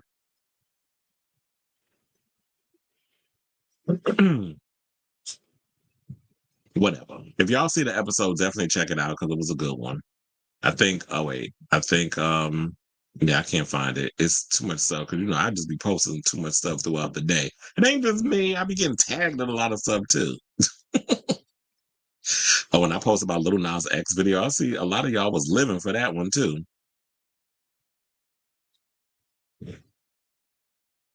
And I see a lot of people getting mad at. Oh yeah, I found it. So what they said, now Kamala, take my Pamela. The American people want to stop the chaos and end the drama with a cool new step mamala, kick back in our pajamas and watch the rom Kamala like Legally Blondula and stop decorating for Christmas. Fa la la la la. I thought that is so stupid because what do we always say? Keep Kamala and carry Onala. So yeah, that was hilarious when I was watching that cold open. So shout out to y'all over there at SNL. Y'all definitely gave a funny episode. It's been a minute. They said, never mind, 2 different rallies in Pennsylvania. Taylor could make a perfect final speech because she is from Pennsylvania. That would be cool if Taylor Swift actually would show up. And you want to know something? That shout out, sidebar, speaking of Taylor Swift, shout out to Jason Kelsey for what he did. Because that boy came over and started calling his brother rhymes with maggot. And he took that boy's phone and smashed it and picked it up. I was like, yeah, you ain't getting that back because I'm going to destroy your phone and I'm going to take it and you ain't going to get it back. And I dare you to step to me because. And then I saw the Republican papers trying to make comments and stuff about it. So I was like, and what's irritating to me is like, how y'all be out here trying to poke the bear and then you tell people how mad the bear should get. Don't start and won't be none. And that's why I said in this day and age, I feel like social media has given people the permission to think that, oh, y'all could just say and step to people and do crazy stuff and you won't get your teeth kicked in. It's like y'all gonna step to the wrong person and you're not gonna live to see the next day. Why do y'all keep thinking that y'all phone is some kind of a shield, like from some green lantern shield that's supposed to protect you from bullets and things? It's like, no, that's not how that works. And y'all keep going out here making little comments about celebrities and people, family members. Don't be surprised if that person stepped you. And you see how big Jason Kelsey is. He had some good patience because if it was me, your lips would have been beating your ass in the hospital. But anyway, let's move on. Let's get political. Let it go. It's time to get political. Let's get political and talk about Cardi B over there with Kamala Harris, who said that she didn't plan on voting in the presidential election. Now, when I first heard that Cardi B was going to speak at the rally, I was like, really? Because wasn't she running out here saying that she wasn't even going to vote? That she, I guess, but then a lot of people dragged her for that comment. It was like, how you on social media saying this mess? Like you over here talking about how you're not going to vote for either candidate. There's whatever. And I think what it was at the time when she said it is when Biden and Trump was running. So she's looking at, oh, we got these two old white men who don't know nothing about nothing. Like we already got Trump looking like he got dementia in real time or just somebody falling off the rails. And then we got Biden who's out here just mumbling. You can barely understand what he said.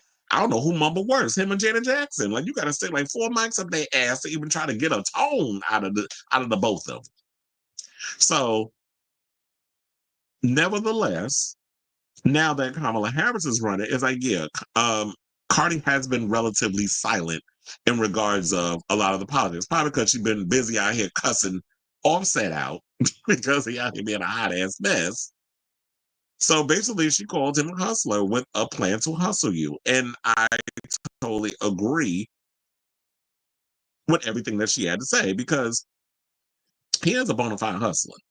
And if anybody would know, it's Cardi because Cardi comes from that hustle culture, especially, starting out as a stripper and trying to figure and hustle her way into Hollywood via the reality show, Love and Hip Hop, and then her being a real life Cinderella story, how it just her transition from Love and Hip Hop to becoming like this big successful musician and doing all these other things and winning a multitude of Grammys and that sort of stuff.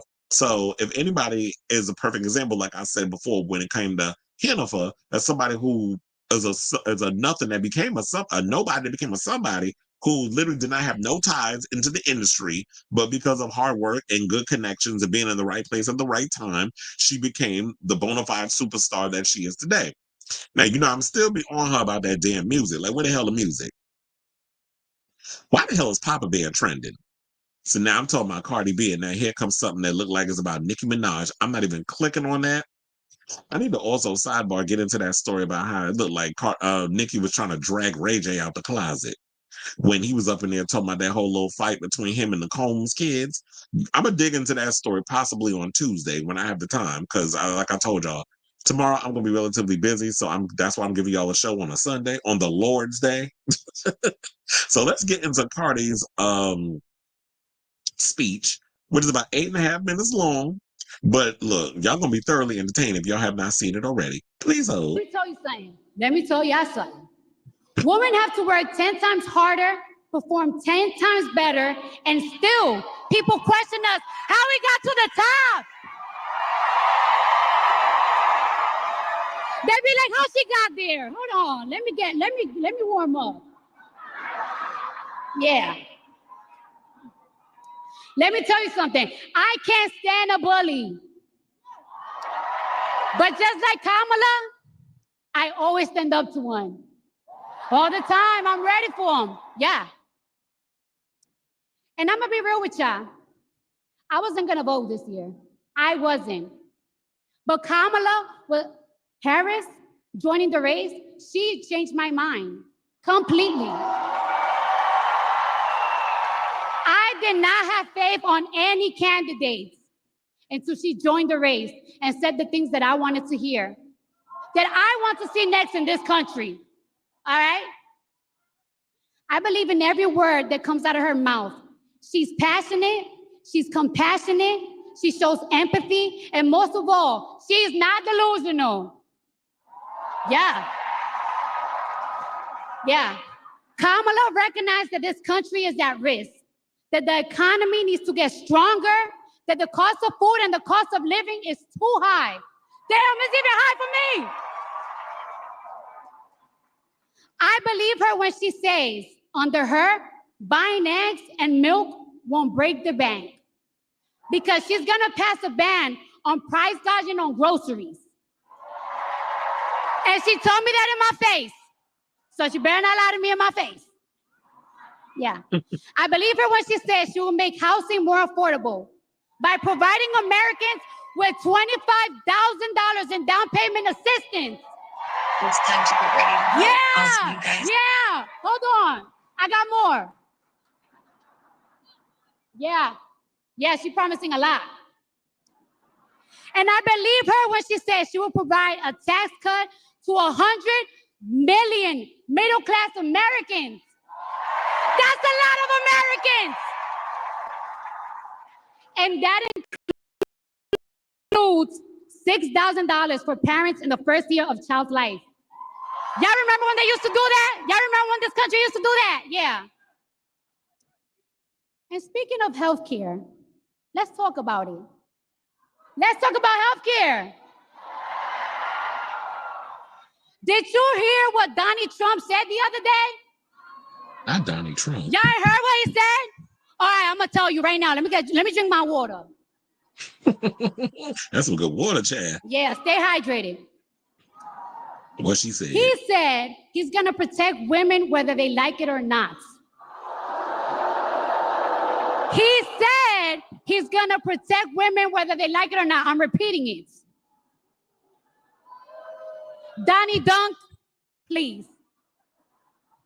Protection for women, especially if we're talking about maternal and mental health care, isn't telling them what to do with their bodies. It's supporting them and giving them the care they need for what they choose to do with their bodies. I don't play that.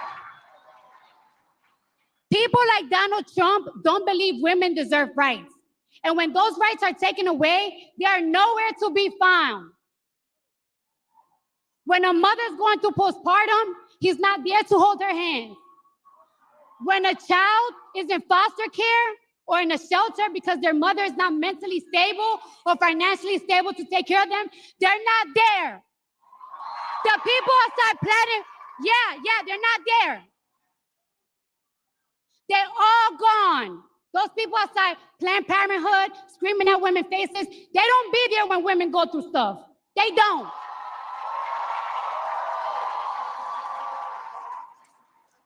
and everything is possible. Shout out to the single moms out there, but it's hard.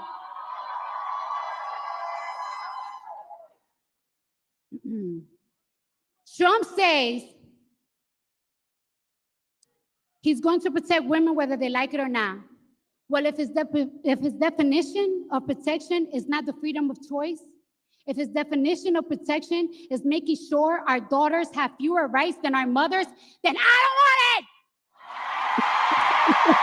I don't want it.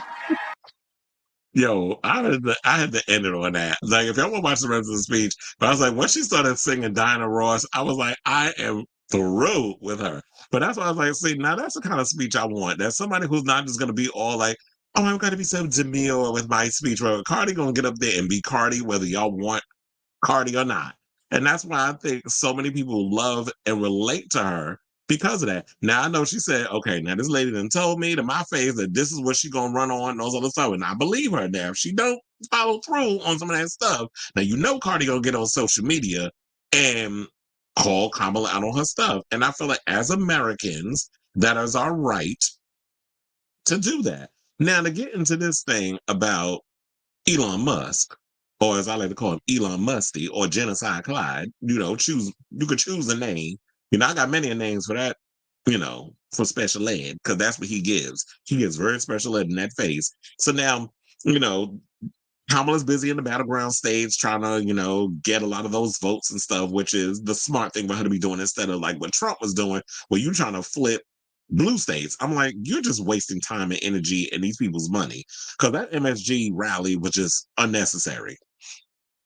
I mean, don't get me wrong, I live for the check that I got from it, but for the most part, it's like, no, it was a waste of time and space. But anyway, so now when it came to what she said or whatever, so after that speech and everything, with her holding up her phone, all the other stuff, she would have to get on social media and explain to people why she decided to read her speech from her phone. And I'm like, if y'all have to ask that question, clearly y'all have never given a speech a day in your life. I've had to give speeches. I've done debates. I've done all that other stuff in school. No, who is going to be sitting here memorizing stuff? Like, if y'all got a way for me to put something that I wrote myself into a teleprompter and I can read it to people, trust and believe, I'm going to use it. I'm not sitting here trying to memorize 20 minutes of stuff. So y'all so used to the buffoonery of Trump can't stay on course for 2 minutes before he starts rambling on about a bunch of damn nothing. Because that's what y'all want. Y'all want entertainment. Y'all want WWE style shenanigans. Politics is not supposed to be entertaining. It's boring. But y'all want, y'all want sensationalism. Y'all want, like I said, y'all want WWE type shenanigans. Because y'all want to be up in here cheering and thinking it's supposed to be entertaining. It's like, rallies are boring. Politics is boring. It's not supposed to be entertaining. You should not be wanting to sit down and having a beer with a president. The president is supposed to be moving the country in a better direction and trying to help the people that are in the country. And, we already got our hands on so many things that's going on around the world. So we got to deal with all of that, which is, I guess, why they call it the United States. But anyway, so Elon Musk decided to assert himself in the situation after, because, a lot of these, want to be famous for no reason, but these people who got a lot of money, billionaires with a lot of time on their hands, who need a way to just get on social media just to be bullies and to be annoying, because that's what Elon wants. Elon wants all that fame and stuff, but he's another idiot. So what do you expect? So I was like, am I even? Oh no, I'm not even on the article. Hold on. So yeah, so it says, in the social media dust-up made on Musk's own Twitter platform, a right-wing account posted a clip of the WAP singer at a Milwaukee rally for the vice president and presidential candidate, during which she had to deal with a teleprompter malfunction and stall for time as she was hand-delivered a phone with her speech points. Because it's like, yeah, so now when they said another puppet who can't even talk without being fed the words, this is what Musk said in a quote tweet of the original post, which called a mix-up embarrassing and noted Donald Trump supporter added, the Kamala campaign has no authenticity or true empathy. You mean the same person that had a speech at the Trump rally at MSG. Or even if you don't have a speech, because there was somebody. See, the thing that y'all don't see when, they do the speeches and all the other stuff that, when they're introducing the celebrities or whoever that they come out on stage, you don't see either when they cue up the speech or when when you have somebody run up on stage and put the paper on top of the podium, which I saw a couple of times working the Trump rally. So that's the behind the scenes things that y'all don't see. Now, I'm sure they queued it up so a lot of people, when they come out, they have teleprompters and stuff. And yeah, Trump went and said at one point, well, isn't it refreshing to not have somebody have to read off a teleprompter? Yeah. And then when you don't read off a teleprompter, we know what we're getting, a bunch of hot air coming out of your wide ass mouth. So we know what to expect when it comes to you, that we're not going to get any kind of anything. You just be up there rambling on for 2 hours about a bunch of nothing, and they don't even know when to cut your ass off, or to be like, there comes a certain point where you got to take, Uncle Tim off the stage and be like, okay, you done had too much to drink. It's time to put, it's time to put you to bed. Time to give you your meds. Time to put there. Like pet them to sleep. Like you need one of those moments. That's what he was giving. And then when you had Elon Musk up there, he looked like the one and only fool. I'm like, what the hell is he saying? Like, you sound stupid. That South African accent on top of, I guess, you going through your little Asperger's situation. I don't know. He gives me full on spectrum tease when he talks. And I just wanted him to shut the hell up because he sounded like the only idiot up there. I'm like, while everybody else had their points and everybody else was using the teleprompter, he the only one that sounded like the fool next to Trump. So you getting mad at Cardi B for using a teleprompter for why? Everybody uses a teleprompter when it comes to politics, but it just goes to show that you know nothing about politics, because it's like, yeah, you have to keep your talking points. And if I'm going to speak on certain things, yes, I'm writing a speech, and trust and believe, Cardi wrote her speech, because if you actually knew anything about Cardi is someone who is very much engulfed in politics. If you follow her on her social media platforms, she has very much talked openly about politics. Even when it came to, healthcare, women's rights, the Trump-Biden situation, which is why she said before, when it was Joe Biden and Donald Trump, that she wasn't voting because those were the two choices. So why can't she use a teleprompter? What's wrong with using a teleprompter? You should not have people out here trying to tell y'all that it's a bad thing to use a teleprompter. Because who got time to sit up here memorizing stuff? So they said, so basically, when he said what he said, here's what she said. She said, I'm not a puppet, Elon. I'm a daughter of 2 immigrant parents that had to work their ass off to provide for me. I'm a product of welfare. I'm a product of Section 8. I'm a product of poverty, and I'm a product of what happens when the system is set up against you. But you don't know nothing about that. You don't know not one thing about the American struggle. P.S. Fix my algorithm. I was like, here she go at the end of the day, throwing some shade up in there. I was like, yeah, fix my damn algorithm. Stupid. But it's like, yeah, he doesn't know anything about struggle because he's never had to struggle. Apartheid Clyde was born in South Africa to wealthy parents. So his father, Elon Musk, have owned a partial stake in a Zambian emerald mine. And we already know how them colonizers are when it comes to owning, things in Africa. So, you don't know what it's like to be the underdog. You don't know what it's like to have been underestimated in life. You don't know what it's like to actually have to figure out how you're going to support yourself, especially when you've had the world passed down to you. You're a Nepo baby, just like the man whose ass you like to lick, as in Donald Trump. So for you to get, to say what you had to say, it's like, Elon, you're an idiot. This is why your own child, or I'm sure children, don't even like your ass, because you just stupid. You a dummy, bitch. So I say all this to say, what do y'all think of this story? Whatever your thoughts on this whole situation regarding Cardi B and her speech at the Kamala Harris rally in Wisconsin, and Elon Musk yet again asserting himself and things ain't got nothing to do with him because he a dummy, per usual. Let me know what you guys think of this story in the comments down below. Okay, so you said, let me go to the comments.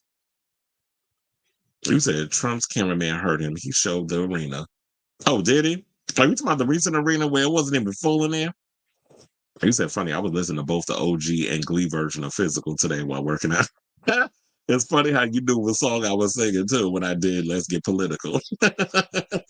They said, yeah, his cameraman showed how empty. Of course it is. People tired of the shit. At this point, people are exhausted.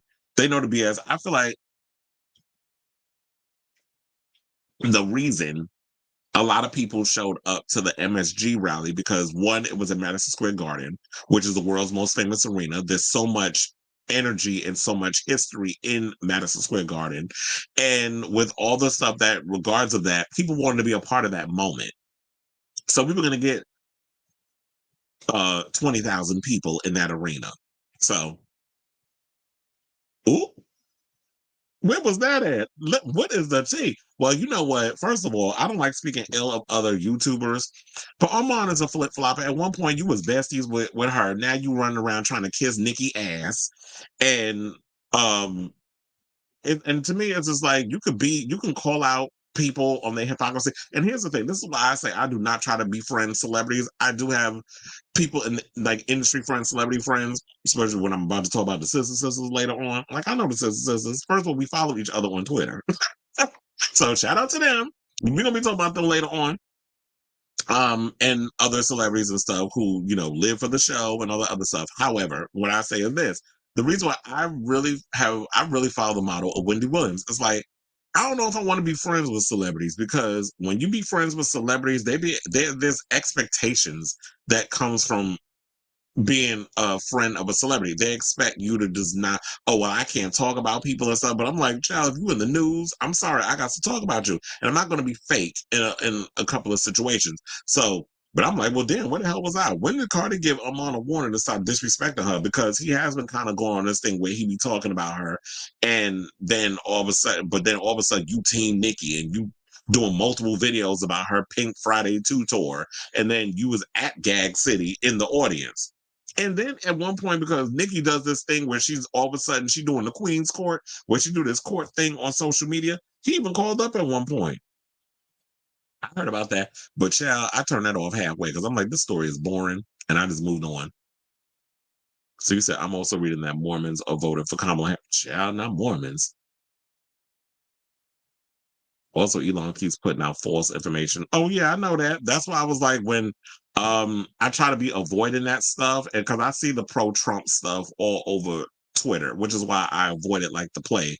I just don't be reading it. I try to look the other way. I keep Twitter because I promote a lot of my social media stuff on there. But other than that, I tune out the noise in regards to, especially all the propaganda that Elon is on. I even had to block his ass again today. Because I'm like, didn't I block your page? Even though I know, like, he put a thing on there where it's like, oh, they all know the people that block and all this other. I'm like, okay, I don't care. Oh, shit, I'm talking shit about him now. So I was slammed for saying the family campaign was the new Waco. It is very cultish. And you said someone said Trump's going to win because of boomers. Child, half the boomers already dead. So what boomers?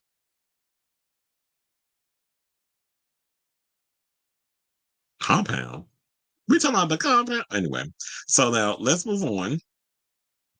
And let's talk about Chloë Grace Moretz, who came out as a lesbian, when she was talking about voting LGBTQ plus rights. Remember, she dated Brooklyn Beckham. I'm like, damn, don't tell me that Victoria Beckham's son turned her into a homosexual.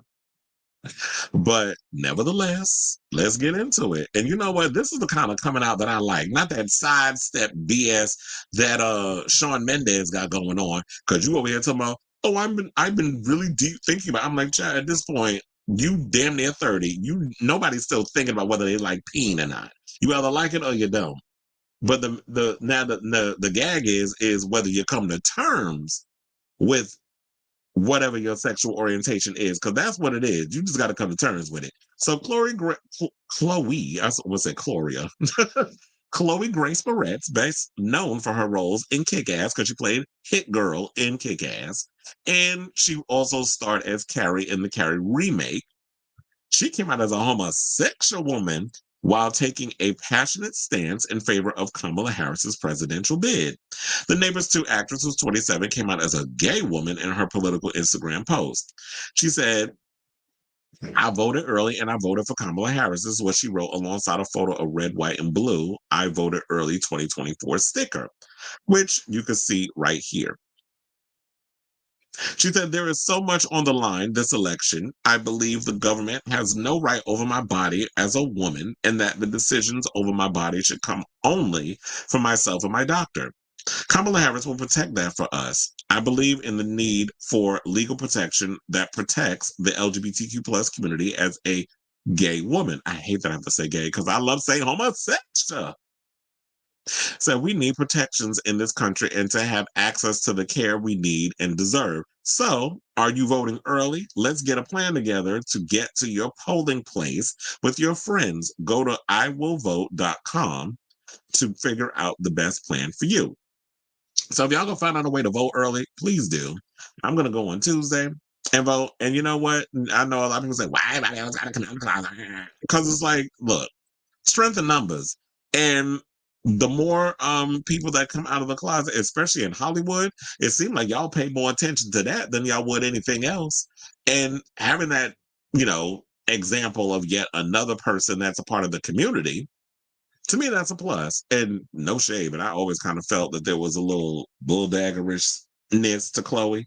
But look, now that she finally come out and said what she said, I'm glad she finally, openly admitted. But they said that she's been out for a while. But I haven't really been paying attention to her like that, probably because I don't really pay attention.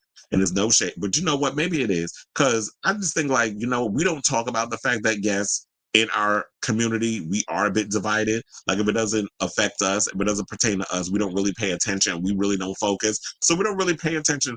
I live for my lesbians, but we just feel like they over there and we over here doing what we do. Kind of like with the trans people. Like I have empathy for my trans brothers and sisters, but we really don't get too involved in the trans stuff. That I'll bring stuff up about it on the show. But for the most part, I think that we just be so caught up in our own homosexualness that we don't really get caught up in other things. And don't even get me started on how divided the gay community is in regards to like the men, how they're so compartmentalized and how there's certain things, especially when I get into this JD Vance story. So I feel like I'm gonna get deeper into it with that and probably come back on this whole situation. But they said that she is apparently, back in 2018, or I should say 2018, Moretz was seen kissing model Kate Harrison after a dinner date in Nobu, Malibu in California. Afterward, they went to Soho House and left the club arm in arm before stopping for another makeout session. The pair appear to still be dating, and they've posted each other on Instagram. So for those of you who have no idea who her girlfriend is, allegedly, that's her right there. So shout out to her. Ooh, let me find out the girls is liking girls. Like, because some people say to me, well, who's the man and who's the woman? I can't stand when people say that. It should just be like, who's more the feminine one or who's more the aggressive one? But sometimes you get two people that kind of have the same aesthetic that date each other. So they also went on to mention that Moretz previously dated Brooklyn Beckham. Now, Brooklyn Beckham and Victoria Beckham's, David Beckham and Victoria Beckham's son. So she dated him for 4 years, from 2014 to 2018, and basically talked about their breakup and the situation. And then she said, but he's moved on. He's married to actress Nicole Peltz. They tied the knot in April of 2022 at the Peltz family's multi-million-dollar home. So, Nicole Peltz comes from a wealthy family, just like Brooklyn does. So it makes sense. Nepo baby marries Nepo baby. So that kind of works, I guess, with them. And, Moretz has been very politically active. This is another thing I didn't know about her. And they said in 2016, she attended the Democratic National Convention with Beckham in support of Hillary Clinton, who went on to lose the election that year to you-know-who. And now Moretz is particularly passionate about queer rights since both of her, damn. Do you know the whole family is gay? Because she said both of her brothers is gay, and now she coming out as a homosexual. So damn, what is in the Moretz water? Because I was like, can you imagine like all three of your children? Well, I don't know how many kids, but I'm assuming it's 3. It's like all of my children are homosexuals. And she said both her brothers is gay. First of all, I want to see what they look like. I was like, first of all, are they of age? And if Chloe's a pretty girl, so I can imagine her brother's just as good looking. And I've always liked her. I've always liked her as an actress. I like that show that she was on Prime Video. I can't remember the name of it off the top of my head, but I think it was called The Peripheral or something or another. But that show, I actually liked that show. It was pretty good. And then I don't know what happened. I don't know if they canceled it or it's just, sometimes, when it comes to these shows, they take long delays before they come back with a new season or whatever. So I don't even know what happened to it, but I have a feeling it was canceled. But it was a pretty good show. I like what it was all about. And you know what? I feel like sometimes, when it comes to being a part of the LGBTQ plus community, sometimes when you have to take that stance of, what, our lives is on the line, there's a lot at stake. And if it takes me to having to come out as a queer person to be like, you know what, we need change and we need these protections in place because I relate to the situation, then why can't people come out and say what needs to be said and go forward there? So congratulations to you, Miss Chloe, and on, admitting your homosexualness. So I say all this to say, what do y'all think of this story? Whatever your thoughts are, let me know in the comments down below. And speaking of comments, you said Brian Tyler Cohen is that cute liberal guy. That's what I was talking about. His name. I like Brian Tyler Cohen. I could not remember his name, but yeah, when he went on stage, still, I was like, you better read that bitch down to the floor because she don't know what the hell she talking about and try to hold you. I'm a woman, okay? You a woman saying dumbness on national television. And Piers Morgan with his long ass head, he just stood there like, what else could he say? Just let them go at it. Because sometimes you got to let somebody who's got the smarts get up on there and obliterate these morons that just be running around saying a whole bunch of stuff and just thinking that they could just throw a bunch of word salads. And because it sounds intelligent, you just going to go along with it.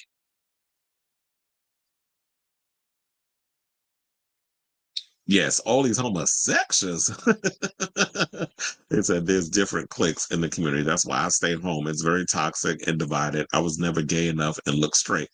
Well, look, maybe you fit in with the people that JD Vance is talking about, the normal gay guy. We about to get into that story. Mailer soon said, you think you just fell out of a coconut tree? Maybe.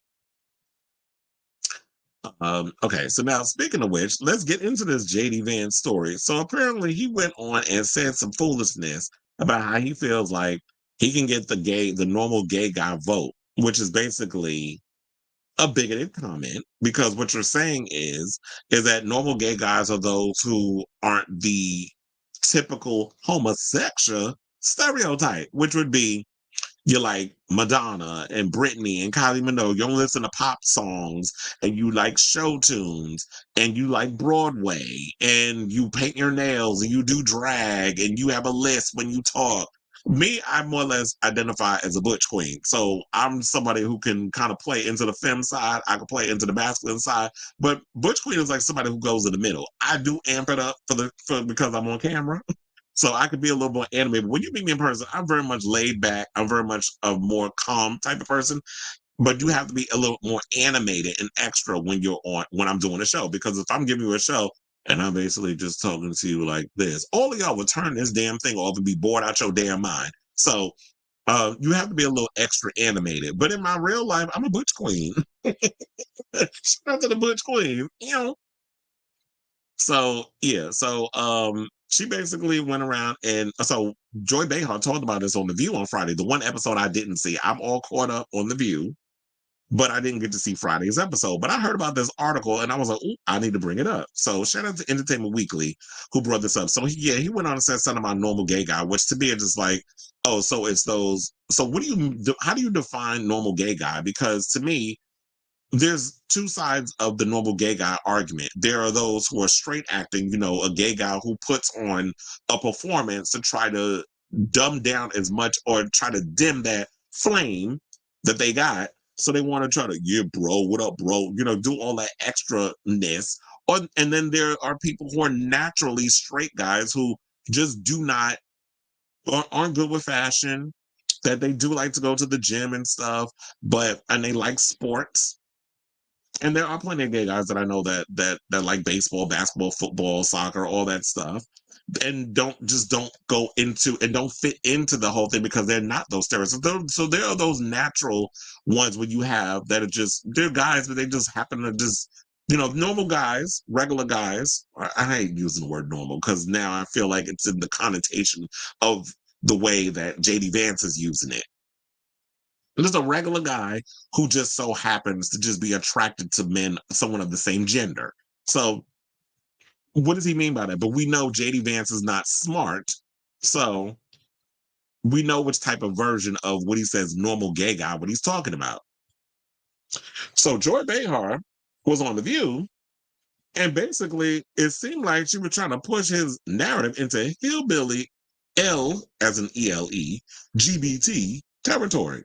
So the 82-year-old comedian asked on Friday's live show if Donald Trump's VP pick is gay after panelist Anna Navarro shot the program's interview guest, queer icon Patty LuPone, by informing her that Vance speculated in a recent chat with podcaster Joe Rogan that the Trump ticket could win the normal gay guy vote during Tuesday's election.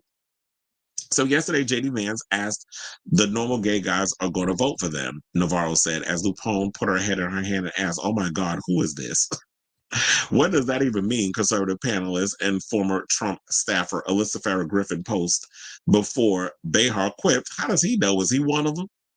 Well, child, maybe you need to ask Peter Thiel, because remember at one point, Peter Thiel, who is openly gay, has pretty much helped JD Vance advance in a lot of his business endeavors, especially when it came to his Silicon Valley endeavors. So some would wonder if JD Vance had to bring his knee pads to every meeting whenever he would interlink with Peter Thiel. So maybe we need to look into their relationship and rejudge this situation and bring it up, because long before this conversation even came up, I wondered myself if JD Vance might be spreading his cheeks for some peen, in order to advance himself in his career. He definitely gives me closeted homosexual tease.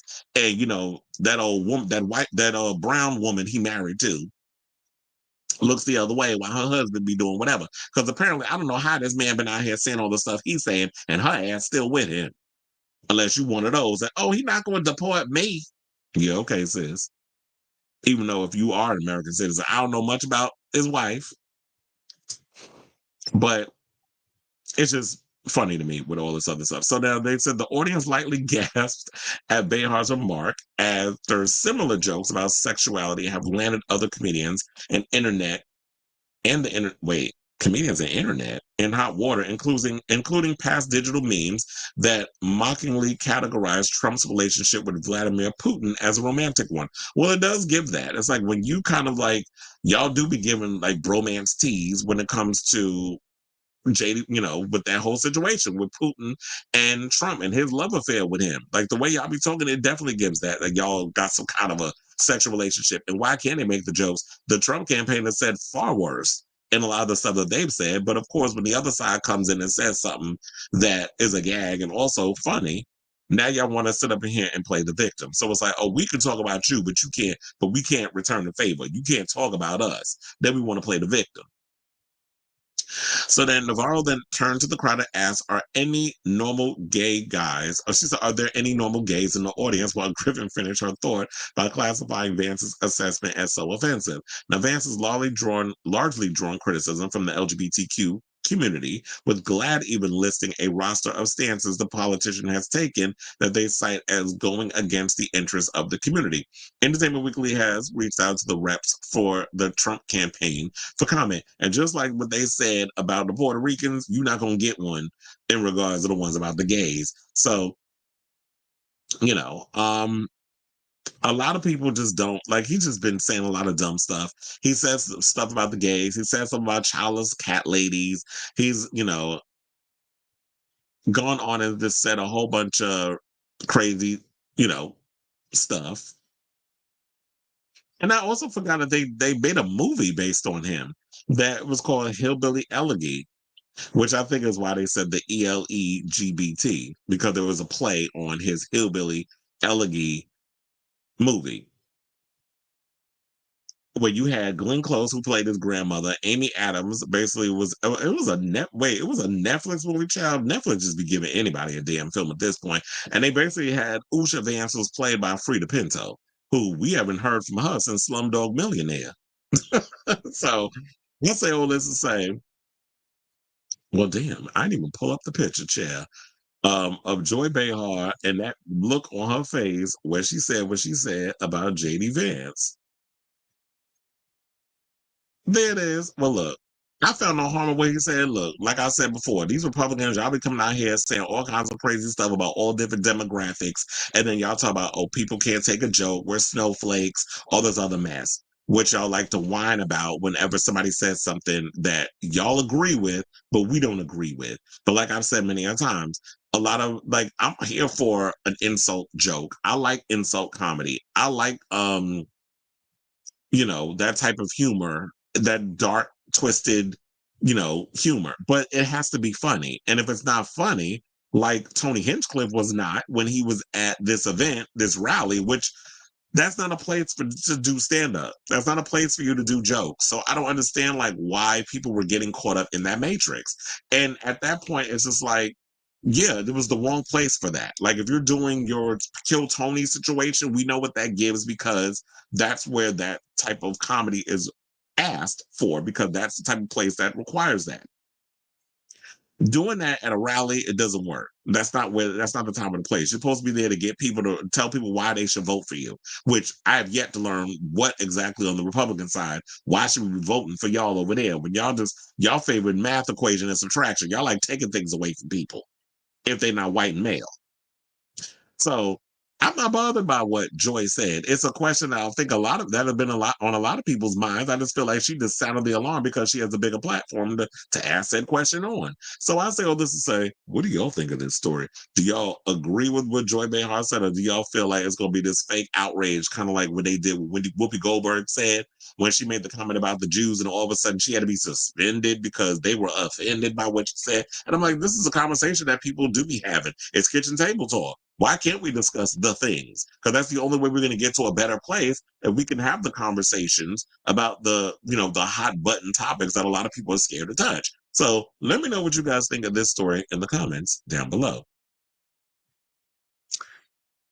Okay, so now we have a lot of comments. You said closeted people. Closeted people. I was like, let me hit the button. Elon Musk said paid black people to campaign for Trump in Michigan and then fired them and left them stranded in the streets. But when they complain about unsafe working conditions for being shipped around in the back, he had them in a U-Haul. And first of all, the minute you open up the back of anything and I see ain't no damn seats in it, I ain't getting in that damn thing. For the first of all, I don't know if I'm about to be kidnapped. And my organs gonna be sold on the black market. Like, why would y'all get in anything? Y'all that hard up for money? Especially when you got Elon Musk pulling the sunset show. But look, this should be no different than what Trump did when he left all them people stranded in Coachella. But it seemed like they done moved on from that and they forgot. I just don't understand how y'all allow these people to just abuse y'all. He said, okay, Butch Queen. The Arizona Star endorses oh, that's a paper. Well, look, it's better than the Wall Street damn journal. Isn't that the one that Jeff Bezos does? First of all, they said that what people should be doing is they said the Wall Street Journal that actually helps journalists. Y'all are voting against the wrong thing, or y'all boycotting the wrong thing. What you should be doing is stopping your Amazon Prime subscriptions, because that's where it's going to hurt Jeff Bezos. Not necessarily the newspapers, because the newspapers, it allows people to, the facts, the vetting, all that other stuff. Where you really will hurt Jeff Bezos is in his pocket, where is with Amazon Prime and all that other stuff, which I think he realized that because we do rely a lot on the Amazon Prime subscription to save money. I know I do. And I love Harrison Ford's quote, and it's true. You could vote for Kamala, and she will still allow your right to disagree with. Absolutely, and that's what.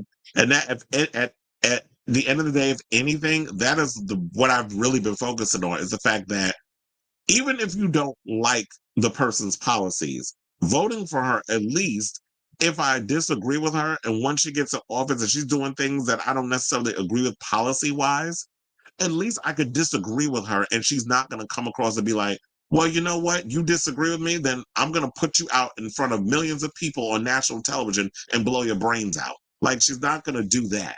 Trump, he'll definitely do some stupidness like that, because with him getting in office and the people he's going to put in place, they'll allow it. And I feel like a lot of people just don't believe because they hear all the stuff and they just think like he's out here cracking jokes. I feel like when it comes to all the certain things he says, I take all that seriously.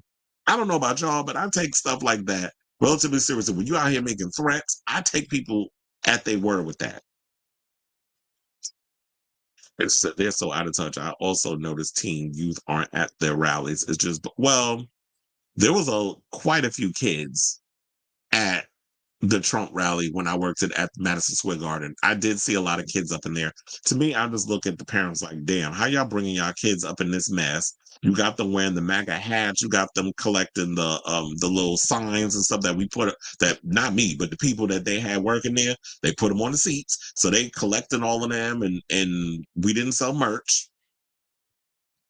So they came in there with their own merch and all that other stuff. So I did see quite a few kids at this event. And look, we already heard the story about the what was it, the teenagers that threatened to, I forget which state it was, that threatened the people that were going to vote early with them. One of them had a machete. Well, you thought he was Jason Voorhees, and he was up there talking about, well, if y'all go and not don't vote for Trump, then I guess he was threatening to kill him, and he wound up in jail.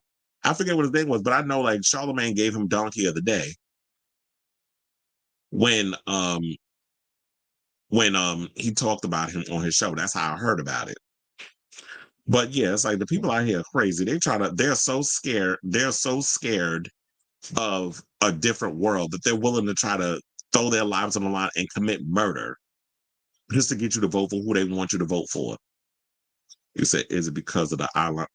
Child, that's what I was saying too. Like, first of all, you wear more makeup than a damn drag queen, and you up in here. What the hell? Got a picture of my damn. I just got to send a picture of my dog or whatever. Let me get off the thing.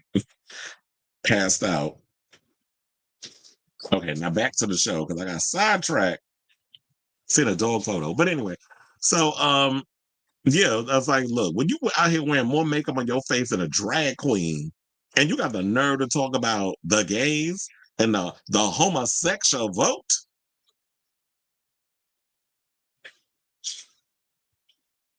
Damn, there's some good water, child. And you say you don't even see, yeah, we don't see her on the campaign trail. And that's weird. Well, look, we don't see his wife. We don't see Melania. I feel like he had to beg Melania to come out at MSG. Yeah, you don't see Ivanka or Jared Kushner.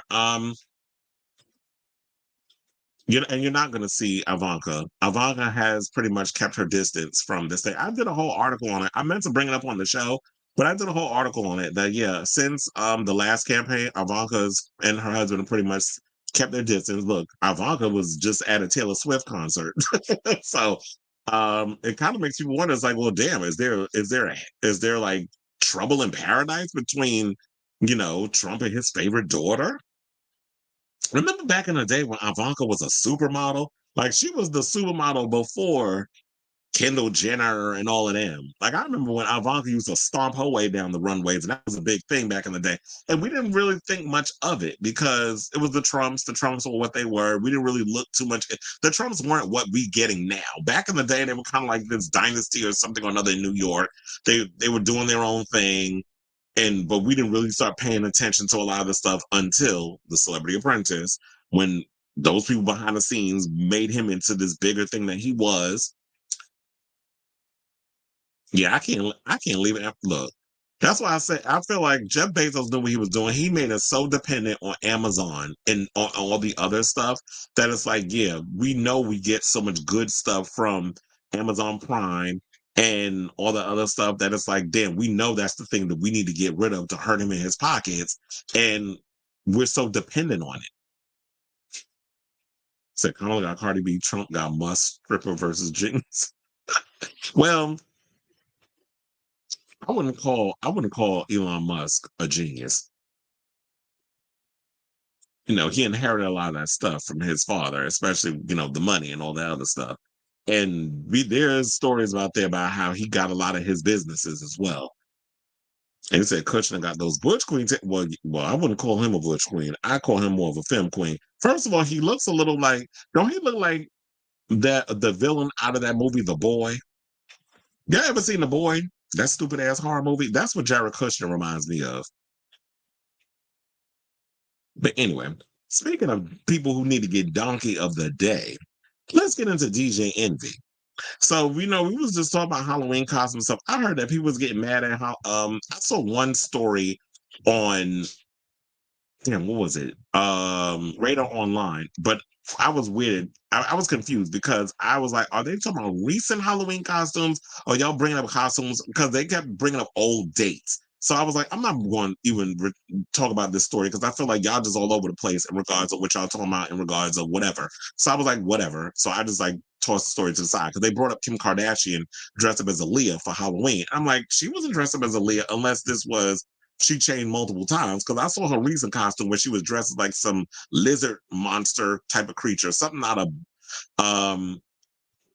Babylon 5 or something like that. That's what she was giving me, which I was like, okay, she did the damn thing with the prosthetics, but I felt like she was trying to compete with Heidi Klum in regards to the whole Halloween thing. Nothing original comes from Kim Kardashian. But in regards of DJ Envy and stuff, so there was a lot of really interesting Halloween costumes that I saw this year. I did see, I think Halle Bailey went as Halle Berry, and then as in from Die Another Day. First of all, she needed a bigger bra because them titties was giving under boobs, and I don't know how you out here wearing a bikini when the bikini don't even fit your titties. At least in Die Another Day, the bra fit Halle Berry. But people are dragging DJ Envy and his wife Gia Casey because they dressed their 8-year-old daughter Brooklyn as Little Kim for Halloween. And when I talk about Little Kim for Halloween, I'm talking about Crush on You era Little Kim. So they said what was intended to be a fun Halloween moment for the Casey family has resulted in many hitting Dad DJ Envy with a side eye for allowing his young daughter to dress as Crush on You Little Kim for Halloween. The post itself is innocent enough and features the Breakfast Club co-host FaceTime, and yeah, he would FaceTime Little Kim in the whole situation and gave her full approval to rock her signature colorful looks for the 1997 video. And there was a lot of people in the video. Also, his older daughter, and this is the one I didn't mind, because his other daughter dressed as Aaliyah for Halloween and did the 1 in a Million video. And she was appropriately dressed. She had the long hair, the eye covered, and the whole black outfit, whatever, in the little bra. But her outfit wasn't as bad. However, when you have a 9-year-old where she's wearing a bikini and a fur coat and a bunch of different wigs, I do have a problem with that. And it kind of makes me wonder, was DJ Envy behind this? Because what 9-year-old knows Little Kim? Hardcore Little Kim. So I do got the video because I couldn't find it on Instagram after people dragged him for, to the ends of the earth on social media. He removed the Instagram post. However, I had to go over to the Twitter and I wound up finding, the Twitter video. Please hold. I may have to mute it at some point because when they get into the music's part, there's. No, we're doing a video. She about to do the whole video. Oh, listen, I can't take this. Look at this. Oh my God. Shall I proceed? Yes. I know you. So yeah, I had to mute that because it goes and plays the song and I'm not trying to get demonetized. So y'all can watch it in the background. And I was like, okay, this is creative. It's cute or whatever. She got there go the daughter dressed as Aaliyah, but she does a separate video where she does Aaliyah's 1 in a Million. But I was like, it's cute or whatever. Y'all got the kids up in the mansion. That's not one of the mansions that you was doing that foreclosures. I mean that little real estate scam on. I hope not, because I don't think DJ Envy is finished dealing with all that whatever. Yeah, but it's like you got this child in a little old bikini, dressed like that, and people was all over social media drag him on that. And it's cute or whatever, the way it's like it's a little innocent when you see something like that. Where it's like, oh yeah, that's cute. The little kids is running around doing something. But look, we got enough situations with little girls running around here, grown as hell as it is, and they parents thinking that's cute or whatever. And in this day and age of social media, and I know some of y'all be like, well, you don't have no kids. I used to be talking like this. First of all, I raised a godchild, so I know what it's like. And she's a girl. So I know what it's like to have to raise a child when their parent passes away. And trying to keep her off the pole. Not that there's anything wrong with that. Being on a pole. If you want to be a stripper, go ahead and be one. But I wasn't gonna have my goddaughter on no damn stripper pole. So some people are in the comments and they said, why is people making this something negative? It's not how people making it seem. I love the creativity. You could tell they have fun and it wasn't harmful. Yeah, that's cute or whatever. However, when you have somebody like DJ Envy, and we recently did this story on how he was up there on his wife's podcast defending Diddy, talking about, oh, he's just a freaky ninja. Freaky money, freaky dude. Like, had to go down the whole 7 days. Like, he did Sunday, Monday, Tuesday, Wednesday, Thursday, Friday, Saturday. And here's the thing, there's nothing wrong with being a freak.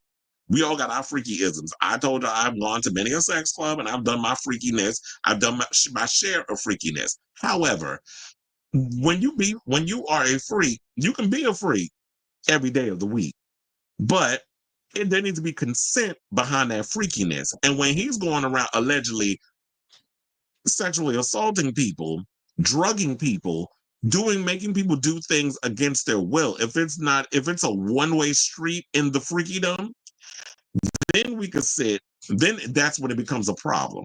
But DJ Envy was up here defending all of that, and people dragged him over that. So it kind of makes people think like, okay, so that was going on with you and your own child. Like, there's got to be some kind of, do we need to sit up in here and worry about Brooklyn being around, him, because DJ Envy out here thinking stuff like this is cute? So another person, what the actual F-U-C-K? I promise y'all that little girl is way too young to even know who Little Kim is. I'm 23 and they said I don't even know no Kim songs, to be honest. Now you a damn lie. I don't know how you 23 years old don't know no damn Lil Kim. Lil Kim literally, 2025 will make her what? 30 years since Little Kim. I think Little Kim's Hardcore came out, I believe, in 95. Or it might have been 97. I may have to look that up. But I can understand like if she's 23, but trust and believe, your mama was playing Lil Kim around the house.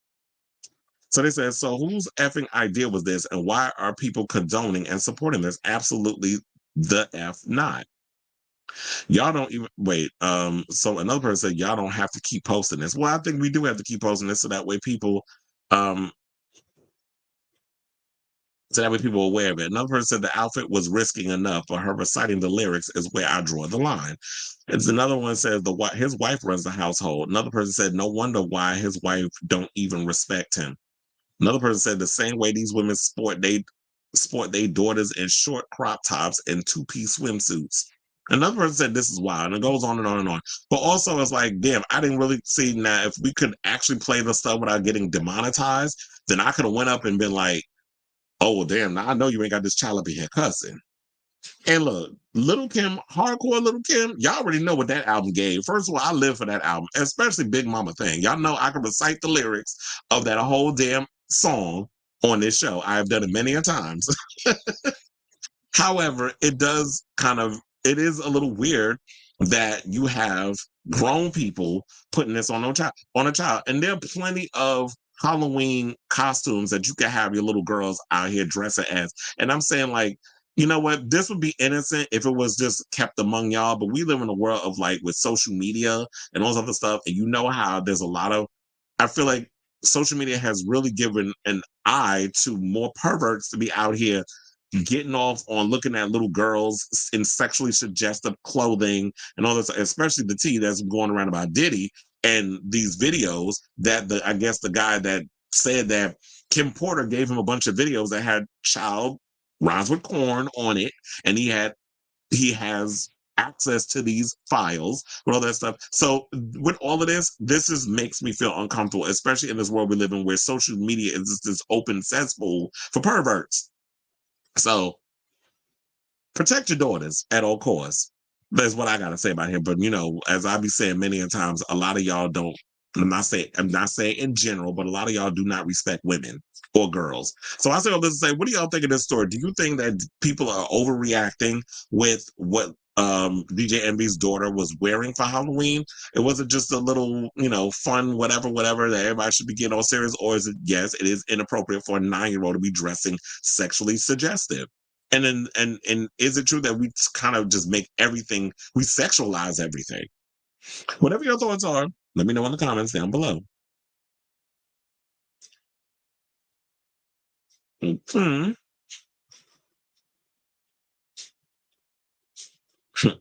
You said he also lost Sexy Red and Kamala gained her. Oh yeah, because I saw that they were making comments about somebody. Oh, it was Candace Owens. She the one that said something about Sexy Red. I said, okay, so now of all the people that's out here endorsing Kamala Harris, you want to go in on Sexy Red? Like, sit your old dry edge, just have an ass down somewhere. Wendy said, Wendy Parade. That's a perfect drag name too. Isn't it literally called The View because it's people sharing their different views? Exactly. People should look.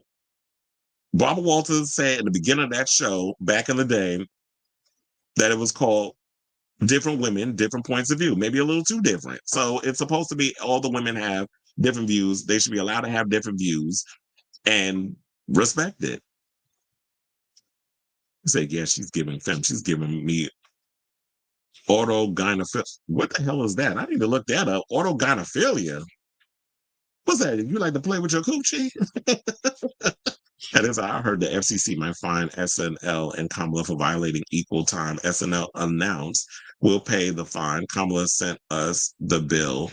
And because the head of FCC is a Trumper, Lauren tagged Elon saying, F Trump. Did he? Okay. Lauren Michaels ain't scared of his ass. But I didn't know this. First of all, this whole fining SNL, this whole thing with, in general, the Trump people out here just filing lawsuits. Especially when I heard they were filing a lawsuit. Then they say against 60 Minutes. And I'm like, wait a minute. You mean the same 60 Minutes that you bailed on doing an interview with? Because you probably wasn't going to like the line of questioning? What father would dress their child in that age and put on the social media? Well, this is why I said, you know what? Not all of us Virgos are smart. And this one I don't understand. DJ Envy was born September 3rd. I am September 2nd. He's older than me. But he's September 3rd. I just don't understand how you got to be the dumbest damn Virgo I've ever encountered. Like, we Virgos, we're supposed to have some kind of common sense. Not him. Maybe he did some drugs in the past and it messed with his brain. But he just be doing the dumbest of, he just does a lot of dumb stuff on social media. Kaylee Pierre says, I'm so sad. Why are you sad? Crazy because you got pervs out here looking at this. That's exactly my point. Onyx says, I saw some people say he purposely did this to shade Nicki. Well, if that was your way of trying to shade Nicki Minaj, it backfired because you look like Chester the Molester out here showing your daughter half naked and like replicating Little Kim. Like, there's so many different eras of Little Kim where she had on clothes that you could have had your daughter dress up as, or how about not have her dress as Little Kim at all? I get that you want to pay homage to Little Kim, but like having a little kid, a 9-year-old who don't even know who Little Kim is, dressed as her. I mean, maybe she does know because her father's a DJ and he probably plays the music. And a lot of these celebrity children are way more progressive because they're exposed to a lot more. The arts is a whole different, ball game. They said my 90s history is messed up. You said my 90s history is messed up. Well, look, I don't always expect everybody to know everything. That's why I'm here to educate y'all. They said too young to be exposed to dressing like that. There are child predators, and that was exactly my point. Especially with social media, it's open season with these perverts looking at these little kids on social media. I don't find nothing sexy about children. I don't find nothing attractive. That's why I don't understand how y'all got these people out here with videos, selling child corn on the black market. I just don't understand, and y'all trading it. Especially if you got that old nasty behind Austin Wolf and so many other people, and allegedly Diddy was doing it too. Like, what do y'all get out of that? And like I was saying about Diddy kids trying to go after Ray J, y'all got a whole lot of bigger fish to fry than you out here trying to fight Ray J because he said a lot of asses was taken, but that's what he said. As Kelly said, yes, protect your daughters. That is and high mental ability said very inappropriate. I'm glad we got people in the comments saying Coondace. That would be spelled Coondace because she is a coon, and I like to drag the coons on this damn show. And you said I'm old. My children hate me because. Wait, why would your kids hate you? So yeah, kids are girls, and we want them to have a good look. A lot of times, people just don't want. When it comes to they'll realize later on that everything you did was for their benefit. I know a lot of kids don't appreciate it now. They feel like their parents are a little too strict. I know mine was when I was growing up. My sister and my mother used to butt heads all the damn time. And my mother used to always try to, keep her on the straight and narrow. And her hard head makes a small, soft ass, as they always say. And don't get me wrong, I wasn't innocent. I did my dirt too. But at the end, as I got older, I realized once the ish hit the fan and I got in trouble and things, that it was like my parents, everything they did was try to protect me. The kids have to realize that there's no rule book into being a parent, and life is hard. Not your mother was born on September 1st. My cousin Esperanza was born on September 1st, and I was born September 2nd, which is why I always talk about shout out to my Virgo twins, Keanu Reeves, Cat Williams, and Selma Hayek. We all share a birthday. And Kelly said September 13th. Shout out to the Virgos, even though we in what? Is it Scorpio season yet? Because we know y'all about to be a bunch of whores out here. She said she's a good Virgo. I said, but now it's one view. Whoopi enjoying you later. Yeah. And you said that, wait, you feel like it's one view because you feel like Joy, well, I do feel like in some ways that Joy do be doing too much, and I'll be like, okay, ma'am, like, be quiet. Because you just be a little too much with your trying to force people into, oh, well, if you don't agree with me, then you're with it, this. And then I do feel like Whoopi Goldberg does come across as a know-it-all at times. And I know like Alyssa has her say about stuff, but I feel like at times she should just stand on her business and not always be so quick to back down because you feel like, oh, I got to respect my elders, whatever. Like, I don't respect you to a point, but if you're wrong and I respectfully disagree, then I disagree. But look, Alyssa is a much better, I was trying to find the words, way better breath of fresh air than crazy ass Nutmeg McCain when Virgo, because I was reading Virgos in the house. When she was up on social media, well, she was on that show being just rude and disrespectful with her little side comments. He said orthogynephilia is harmful transphobic. Oh, okay. I may have to look that up. I don't think I've ever heard of that word. You learn something new every day. Shout out to Ezra Sprouts. Virgos in the house. Yes, pure perverts. It is truly sickening. Agreed. And Kaylee says they perverts too. Yes, I noticed my type. Hallelujah. Yes, we do run all year. And it said it's past October with my Austin Wolf update. Well, you know what? And the funny thing is I was on Pride earlier because they usually be having the updates and I was looking for it. So I may have to do a little research on the whole Austin Wolf thing because I do agree that I need to find out what's going on with it because I was like, wait a minute, aren't we in November? Wasn't we supposed to get an update on his case? And I don't want to go through another thing where I'm revealing yet a fourth time, oh, he postponed it. Look, at least we got a date on Diddy case. Can we hurry up and get a date on Austin Wolf's case? Esperanza is a beautiful name. Love Esperanza Spalding. Whatever happened to her? Esperanza Spalding. Well, I call her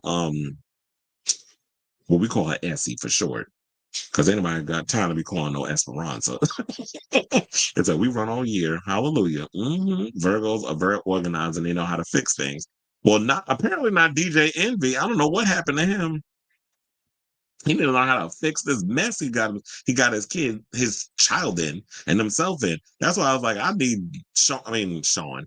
I need Charlemagne to give him Donkey of the Day. But we know that's not going to happen because you having to give your own co-host a Donkey of the Day, it's going to start a fight in the damn studio. And you said, my name is, Kawali. I'm on my daughter phone because I love being around family and fun. I said, your child let you use their phone? And he said Sagittarius. Oh, so it is. It's sad. Wait, it's sad season? Well, Scorpio, I guess, is about to come up, right? Sagittarius and house. Every 21 years of Kylie, British or Australian and US Billboard Hot Gay Club, dance club. Well, yeah, it's been a long time. Like, where's the time going? And then you said, I love you all. I pay the bill. I said, give me, You want to know something? I agree. It's like, well, shit, if I'm paying a damn bill, let me use the phone. That's what I say. So anyway, let's move on. We got an update on this whole Nicole Scherzinger Pussycat Doll situation because apparently she and Robin Antin's been caught up in a lawsuit. Well, it seems like that it's come to a conclusion. I ain't gonna spend a lot of time on this article because I don't need to. Quite as kept, I don't even think we even know much about what the situation is. So they said that Nicole and the Pussycat Dolls creator have settled their legal disagreement and will not be heading to trial over their canceled Pussycat Doll reunion. So attorneys for Scherzinger and Antin jointly filed court documents Friday in Los Angeles stating that the parties had reached a settlement in principle subject to the execution of certain written agreements. The notice obtained by Page 6 did not disclose the terms of the settlement. A source tells us that Scherzinger, who was 46, and Antin, who was 63, actually came to a resolution months ago but needed some time to formalize the details. In response to Friday's filing, the court canceled a jury trial that had been scheduled for December 9th and replaced it with a hearing on January 28, 2025 to dismiss the case. Damn, y'all gotta wait till January 28th. So they said lawyers for Scherzinger and Antin did not immediately respond to Page 6's request for comment. Now, Antin sued Scherzinger in September of 2021 for allegedly refusing to participate in the PCD first tour in a decade unless the frontwoman was given complete creative control and 75% of the profits. God damn, that's a lot. But I guess she feels like because if you let Nicole tell it, her vocals is on everything. Because here's the thing, when we grew up, I guess we did grow up on the Pussycat Dolls, because when did they come out, like 2000s? 2001, 2002, like early 2000s. So when they were first coming up, from what we found out, Nicole's vocals was on everything. She was doing the background vocals. She was doing the lead vocals. Yeah, Melanie Thornton was on certain parts. But for the most part, Nicole saying that she was doing everything. And then, you had Melanie doing a little yang here and there. And the other girls were just basically backup singers. We got a picture of all the girls up in here. Child, let me get off Robin because Robin looked like she looked every bit of 63. So yeah, there's her with all the other girls. But for the most part, yeah, Nicole said she was pretty much just doing a lot of the vocals. She was writing a lot of the songs. She was pretty much the Pussycat Dolls. It was just, Nicole had a lot of input and say-so, which is why she said, I want 75%. So what? The rest, the 25% have to be split between all the other women? Like, how does that work? Them girls will make no money.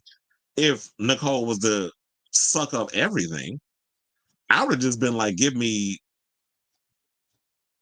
to be on a reasonable side, I say give me about 30%, maybe 45, and then y'all can split the rest amongst the other girls. Because if I'm doing all the other work, I'd just be like, give me a little extra than usual. I don't want 25%.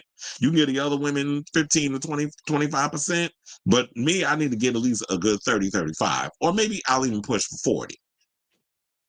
Because if I'm doing all the work, if I'm co-writing a lot of the stuff, if I'm doing a lot of the front end backing, because here's the thing, remember when Pussycat Dolls started, they started as a burlesque act that was performing at the Viper Room, which is not was Johnny Depp's nightclub. Remember when River Phoenix OD'd outside that club? That was back in the day. It's funny how I remember that. But that was way before, like, when I was a kid.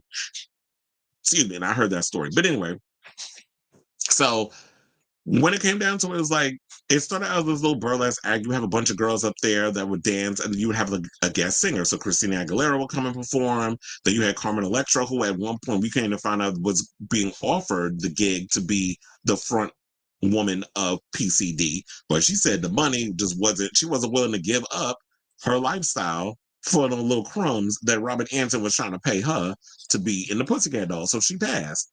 And I guess because, Nicole had started out in Eden's Crush and was doing that whole show on Pop Stars on the CW, and that didn't work out. And then she ended up in this group, and it was like they finally kicked it off.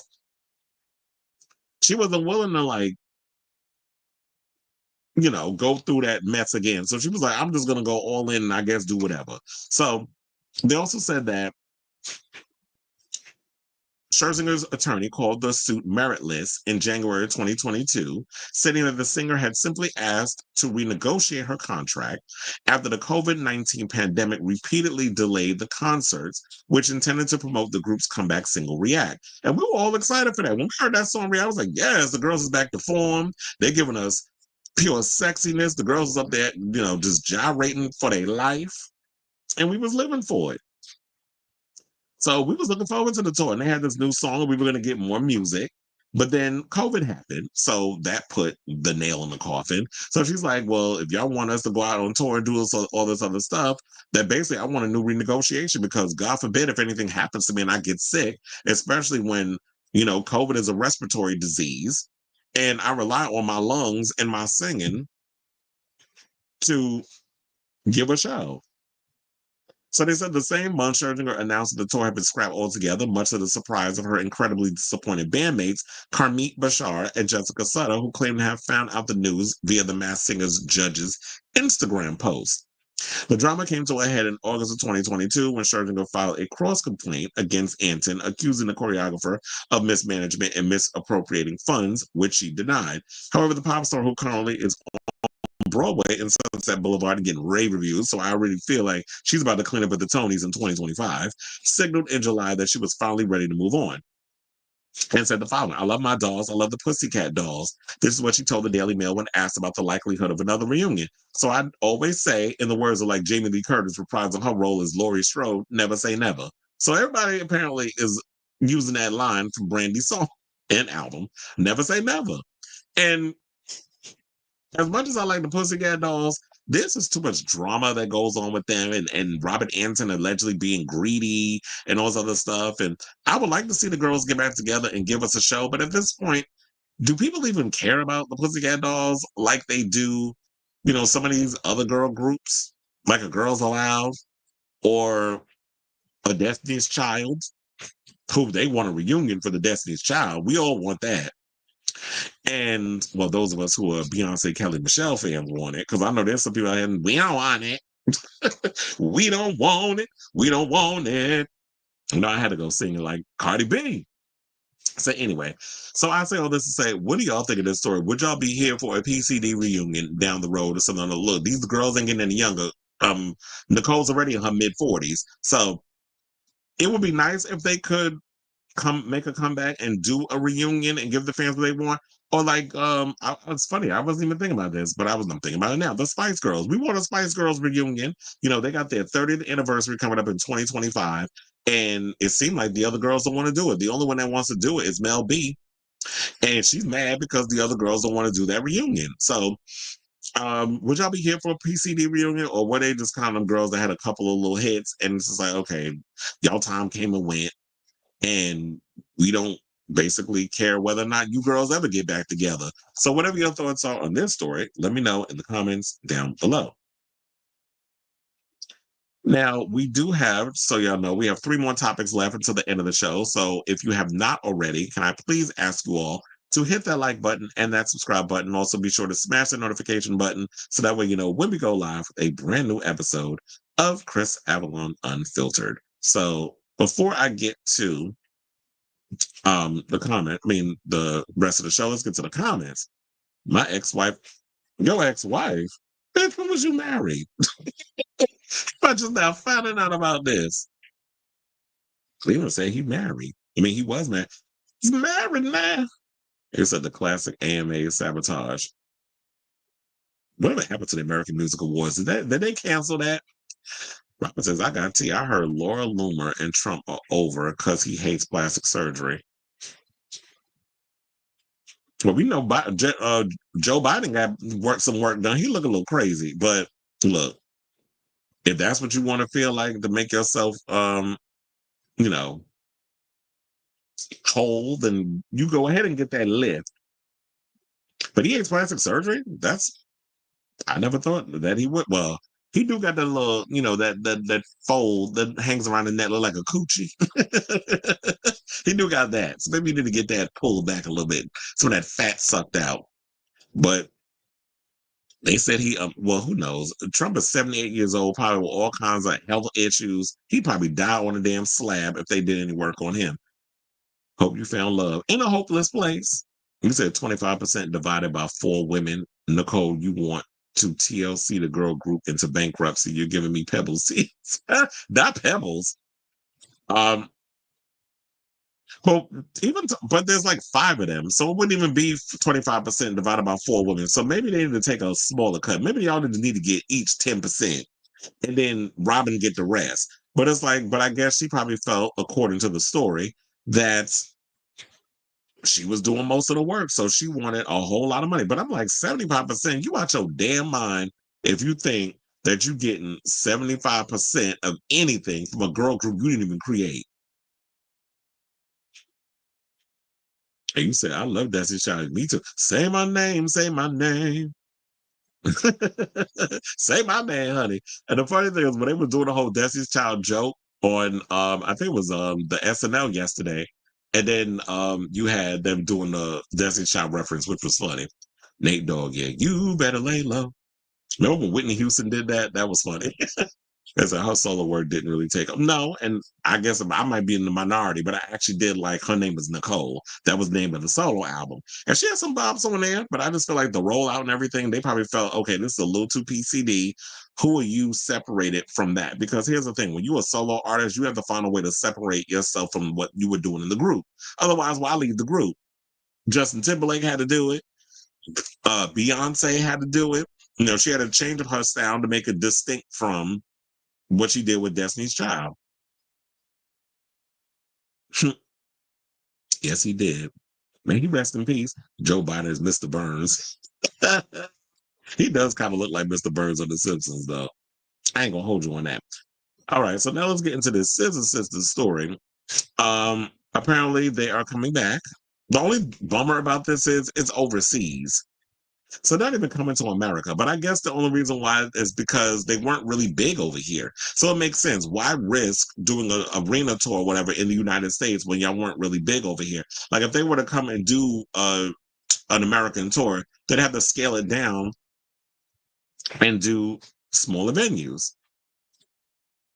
But Animatronic, who was a part of the group, took to social media because a lot of people was like, well, it's not the same if you don't have all of the group there. Because we have Jake Shears, Baby Daddy, and Del Marquis coming back, but Animatronic is not. And she explained as to why she's not. And I'm thinking that if it comes down to it, what they're gonna have to do is, I guess, get a new female singer up in there and have her do the animatronic parts. But I guess some people feel like it's not the same, especially if you are a Scissor Sisters fan. So she said, people familiar with my story and career arc will know that in the heart of this showgirl lies a giant nerd. In the past decade, my nerd self has taken the wheel and is now driving my career. I am currently finishing production on the first season of my history podcast, Good Time Sally's, which has grown into several long-term research and writing projects.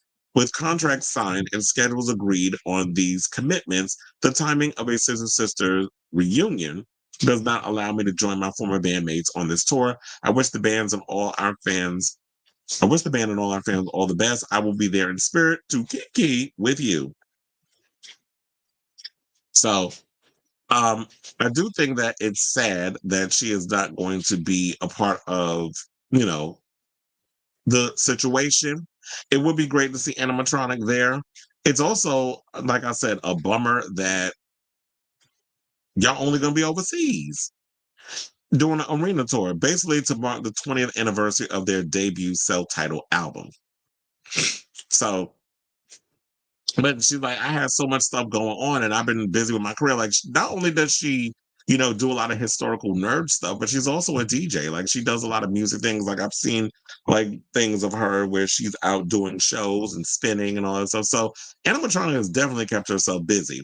But it's great that everybody else is coming back. And Jake Shears, for those who probably aren't familiar, released an album Was it this year? Hold on. Now I got to look it up. Because I'm like, was it this year or last year?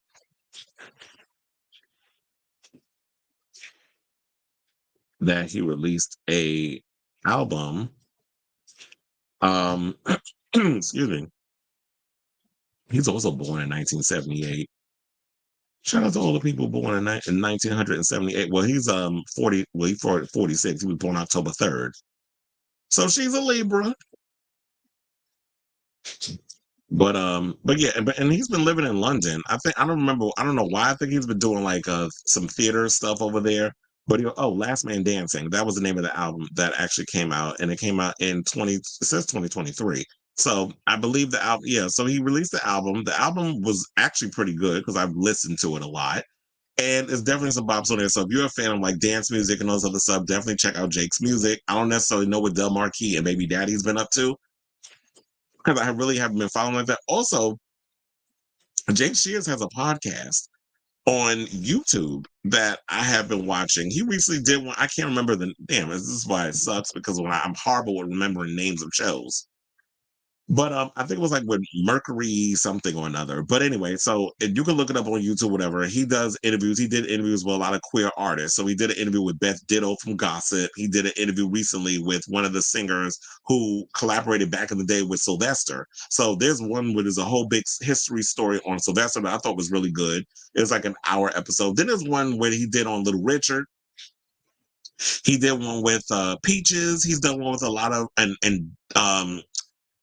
what's his name from the lead singer from Erasure, Andy Bell. I don't know why I was thinking Larry Bell, but Andy Bell from Erasure. So there's like, when you look at it, it's like he sits down and has these interviews with a lot of openly queer artists and gets really into their head when it comes to the music and stuff. So it's definitely a show that you should check out. So as we all know, we know that Jake and Animatronic have been relatively busy in their own right. And like I said, I like a lot of what Jake does. And he's also written a lot of songs with Kylie Minogue.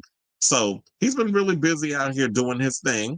And it'll be cute or whatever. I guess I'm just going to have to see it on YouTube when they go and they start touring. I can watch their show, because I am a fan of Jake. I'm a fan of Jake Shear's music, but I'm also a fan of the Scissor Sisters. So I say all this to say, I guess as much nothing to see here. It's no big issue, no drama come flama.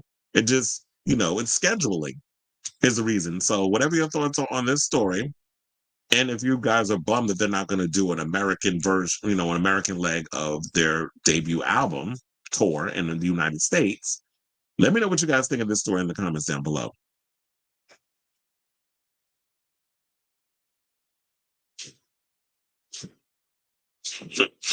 You said they need to just stop BS. Give us my money. Bitch better have my money. It just BS. They happy why government don't complain. You said treat every person the same. I want my money. Hell, I worked. Wait, what money we talking about?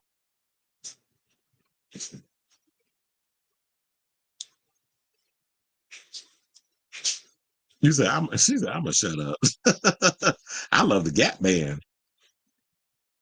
I am familiar with the Gap Band. I just can't remember any of their songs and stuff. It was kind of like when I worked the Human League concert, which was actually pretty good though. It was like, yeah, it was been so long since I've heard their music, and I was like, oh my god, I totally forgot that people have sampled this song. They even got up there and sang Super Freak. And I love the fact that it was on Halloween, so everybody was dressed up in their Halloween costumes. A lot of people were dressed up in their Halloween costumes and stuff when they came to the show. And then how Simon Le Bon got up there at one point, had this big old chandelier headdress on his head and would just sing his little ballads. I was like, you know what? I just love how overly flamboyant the Brits were back in the day, and still continue to be. Nobody really takes the time to get dressed up for their shows and concerts anymore. Everybody gets all serious and is up there in a t-shirt and jeans and just want to perform. I'm like, no, give me drama, give me costumes, give me crazy kookiness. I like the over-the-topness. And he even sang a Billie Eilish song. I'm like, how are you up here? And I was looking at the crowd. I saw them starting to sit. I'm like, okay, so they don't know this Billie Eilish. So You said the money they gave when Donald Trump was in office. Oh, you mean the one from from Congress, the Democratic Congress that pretty much had to give us that money, and the only reason why it was held up is because Donald Trump wanted to get his signature on it, as to make it look like he signed off on it. It was like, sir, you don't have. This is not your money. This is our money. Got being funky as heck. Mm-hmm. Yes, they are. Okay, so now let's get into some sex work drama. So y'all know the Wizards of Waverly Place. So apparently Dan Benson got into it with David Henry, who was a co-star that he worked with on the show. And David Henry was out here being a shady lady. And that caused Dan to clap back. So for those of you who are not familiar with the story, we're going to get into it. So press surrounding the Wizards of Waverly Place revival is off to a rocky start thanks to an awkward back and forth between David Henry and his former on-screen BFF. Choosing a recurring character who should guest star on Wizards of Waverly Place is what Henry read during a quiz segment of a recent interview with BuzzFeed. Now, I do have that clip that we're going to get to, where he said what he said, and then we'll come back and talk. On Wizards. Got it. And finally, choose a reoccurring character who should guest star on Wizards Beyond Waverly Place. Silence. I can't believe you guys put one of these people on here. I know. Yeah. Oh, yeah. Millennials understand that. Okay, so Juliet Van Houston, Mason Grayback, Zeke Beakerman, Stevie Nichols, Gigi. Got it. And finally, choose a reoccurring character who. Oh, so they pretty much didn't do it because you saw with his facial expression. And how do little kids know about what Dan Benson is over there doing on OnlyFans? Because you said, oh, and then I got it. And also But I guess because social media, kids read, they're not stupid. They know about OnlyFans and things of that nature. So there wasn't, as they said, there was a notable silence in the room. And then when he looked up in the interview and said, I can't believe you guys put one of these people on here. So the opinions provided included fan favorites that made sense within the context of the show. Juliet Van Houten, Mason Grayback. I don't need to read all the names again because he just did that. But it was Zeke, portrayed by Dan Benson, over the course of the series, whose inclusion was getting the side eye from Henry. Now, as previously reported, Benson started up an OnlyFans a couple of years ago and has been very open about posting his explicit content on the internet. And the reality of that is like, yeah, first of all, Dan Benson's career wasn't doing what needed to be done. He wasn't really getting around and getting a lot of work. So he got into sex work. And because of him being on Wizards of Waverly Place, that of course definitely helped with building him a fan base. And then on top of that, it's like, yeah, once people subscribe to your OF, you can see what this person does. But of course, as a performer, you got to keep that up. So you got to start adding things. So now he's having sex with trans girls. Now he's putting things in his booty hole and doing all kinds of stuff. This is not family friendly, in case y'all didn't know that. So,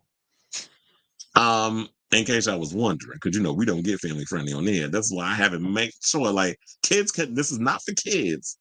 Although Wizards of Waverly Place, I guess, is. And it's funny how David Henry can run all this stuff because, sir, what were you doing before they decided to revive Wizards of Waverly Place? You just happy that Selena Gomez gave your ass a job again.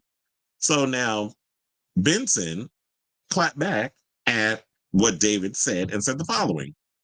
He said, and I quote, David Henry can SMD. I'll pay him more, as in suck his, peen. I'll pay him more than they paid me for Wizards. I promise you that. And here's the thing, with him being on Wizards, with all that on that show, well, him doing OF, he definitely makes way more money than he did for the Disney Channel and being, a part of the whole Disney family. So of course, Dan went on his IG with this post. So apparently David Henry blocked him. So it's like you could throw shade for BuzzFeed, but when it's time to nut if you buck, now you want to be a bitch and block. So yeah, there was this. Demons coming back from the past, feeling like I'm about to reload. Oh, hold on, let me mute that because I don't want to get demonetized. So you know what? He's over here showing like And so, there's some people. Who is I Am Dev K? Is he somebody famous? Because he got a blue check mark. But I guess just because you got a blue check mark is whatever. So anyway, people in the comments are saying, well, if you're doing rhymes with corn and his job is related to children, you choose the path you chose, and that's fine. But that has consequences. Stop posting about it and move on. It's coming off desperate at this point, and you're better than that. And here's the thing. It's like you was throwing shade at me, but you're making it seem like, here you go, slut shaming. And what is wrong with someone who, yes, does adult films, but it's like, okay, I'm an actor at the end of the day. But I guess because we live in a time where we like to be shameful in regards of sex and all that other stuff, I guess those are the consequences. And Disney is all about squeaky clean behavior. So that is in regards a risk that you're gonna take. I can understand if it was any other network, but if it's Disney and Nickelodeon, they have a specific, even though we already had the documentaries about Nickelodeon and the mess that they was doing over there. But Disney has this whole squeaky clean thing about them. And so, yeah, if that was the risk was going to take, Dan, you shouldn't be surprised that they didn't bring you back. I'm not saying it's right that they're discriminating against you because you do sex work, but unfortunately, this is the name of the game. So another person said, when you are tagging people in posts, you're using hashtags with the Wizards of Waverly Place, your R-rated content potentially is going to come up in the algorithm search results when people search for that person by their name or the show. A lot of kids are going to be searching for this show now as a new generation is introduced to it. I'm not shaming you for your current career, but it's time that you distance yourself from the Wizards of Waverly Place. You have nothing to do with the new show. If you still have relationships with anyone in the cast and crew, just reach out to them directly to congratulate them. But here's the thing. Why are people going in on Dan Benson? He was over here minding his business when David Henry was the one who decided to throw the shade. Bitch, when I always say this, don't poke the bear and then tell the bear how angry to get. He the one that came over here and started the whole slut shaming. He was the one over here that decided to make a little side eye and draw first blood. So don't get mad when I read you down to the floor because you can't take it. So another person said, seems like he might be jealous of the size of your package. Well, he might be. Another person said he's probably watching you from his alt account. Another person said you were fed too. Wait, you were feed was too spicy for him to handle, huh? I guess they meant your feed was too spicy for him to handle. And they also said David is conservative and religious, so unfortunately, Oh, I didn't know that about him. So he's he's very much conservative. And don't tell me he's like Kirk Cameron conservative, because if he is, and it's like, I'm not surprised that someone as ignorant as David Henry would say some mess like that. His old tired looking ass. So they also said we've all known how David has been lately since he found God again. Somebody must have did something to him, because it's always funny how y'all find God when y'all be child actors and some stuff be happening to y'all. So now you want to hide behind the Jesus shield. And they also said, and now he's going all Kirk Cameron on his face, and even saying that video where he and the cast were asked about who from the original series who should return. He had issues that Zeke's name is shown in Dan's face. Yet the kids seem to know because they alluded to issues with that person. So people worried about the kids of the cast or whoever. Dan's not the first male Disney star to show it off. He won't be the last. Hell, David Henry deliberately freeballed on many episodes. Oh, yeah, I remember that. That story that it was like, yeah, there were many moments where if you look closely, you could definitely see David Henry was giving bulge on that show. We know he packing. So, you got something you want to tell us, Mr. Henry? And so they also said that all 14 hell, his TV dad had news coming. Oh yeah, I totally forgot about that. What was it, Peter? Which one was it? One of the DeLuise brothers. I forgot. There was news of him all over the internet. I seen them. So as they said, hell, his TV dad had news come out as well. Just because Dan decided to not be a victim and profit from it doesn't make him a bad person. David using his faith and act superior all because he got lucky that Selena was okay with doing this and all. Otherwise, he'd still be at home jobless. Well, I feel like at this point, we need to just leave it right there. I feel like what was said was said. And so I say all of this. I want to ask you all, what do you think of this story? Do you feel like David Henry was just being a, Like what he said was unnecessary. The shade was unnecessary, in my opinion. And to me, I feel like Dan has every right. If you're going to throw shade at me, I have the right to clap back at this guy and tell him the SMD. Because it's like, I'm over here minding my business, doing my thing, and here you go out here dragging my name in your mouth without saying it, but we know what the implication was. And then you're doing it in front of the younger actors without they're aware of what's going on. So clearly y'all been running around saying a bunch of stuff in front of people about Dan. So I say, let's say, whatever your thoughts are, let me know in the comments down below. Okay, so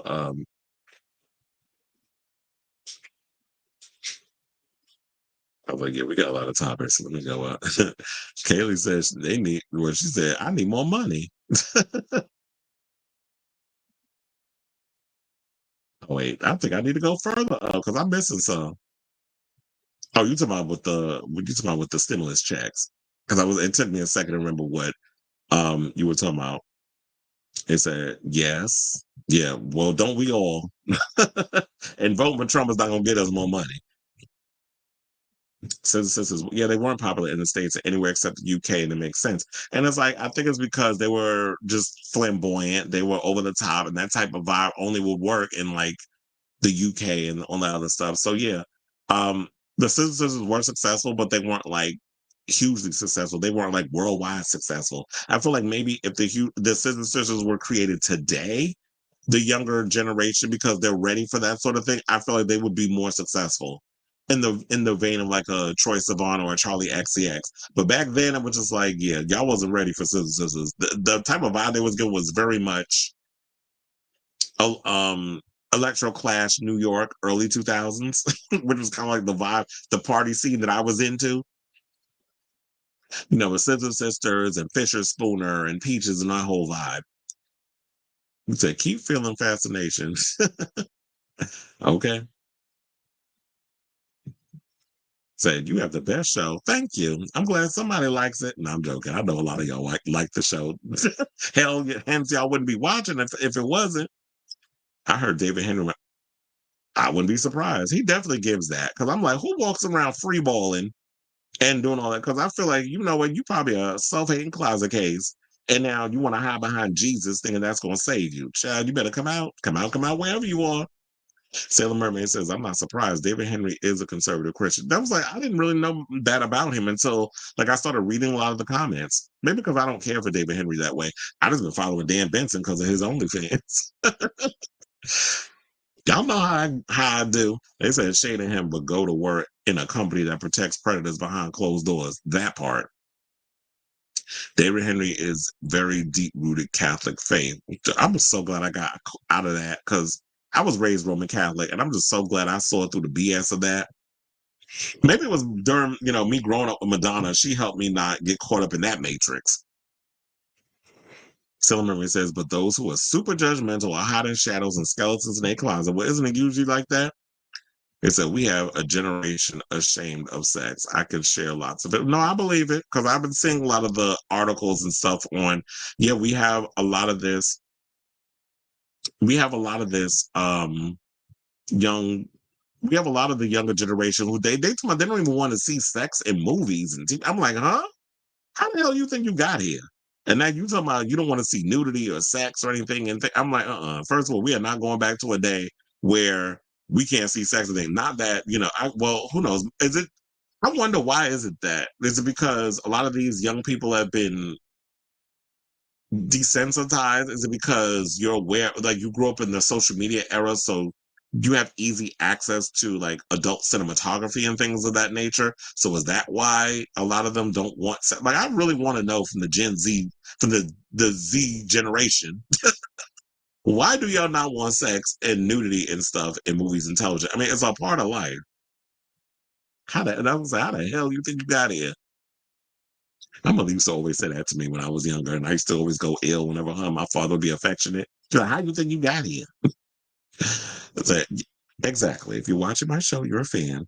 We love the fans. Please subscribe. They were forced to have an explicit sticker on in the US because of tits on the radio, but refused to do an editor, as they shouldn't. Because it's like, look, my art is my art and it needs to be what it is. And I'm not changing up what I do for anybody. And I shouldn't have to mute and dilute my art because, oh, I had a song called Tits on the radio and you're offended because they're tits. Like, don't touch grass. Okay, so now let's get into our final topic and let's talk about a legendary Drag Race winner who says that the only way they're coming back to compete on Drag Race is if they can come and compete for RuPaul's gig. And that is none other than my girl, Monet Exchange. So, RuPaul's Drag Race fan favorite and almost two-time winner, Monet Exchange, has said that she would only return to the reality show if she were competing to take over for RuPaul herself. Now, though she appeared on the show 3 times, made the final twice, and won once, Monet Exchange has drawn a line. Now, speaking of Pride, the Sibling Rivalry podcast co-host explained that she doesn't see herself ever going back to compete on the show that made her name unless the prize is RuPaul's seat on the judging panel. She said, the only way I'm going back on that stage if I can compete or host the show. I'm not ever going back to Drag Race in any way, shape, or form unless it's in a judging or hosting capacity. Give me Drag Race Bosnia. I'm ready. Not Bosnia. I mean, are they here for the homosexuals and the drag queens in Bosnia?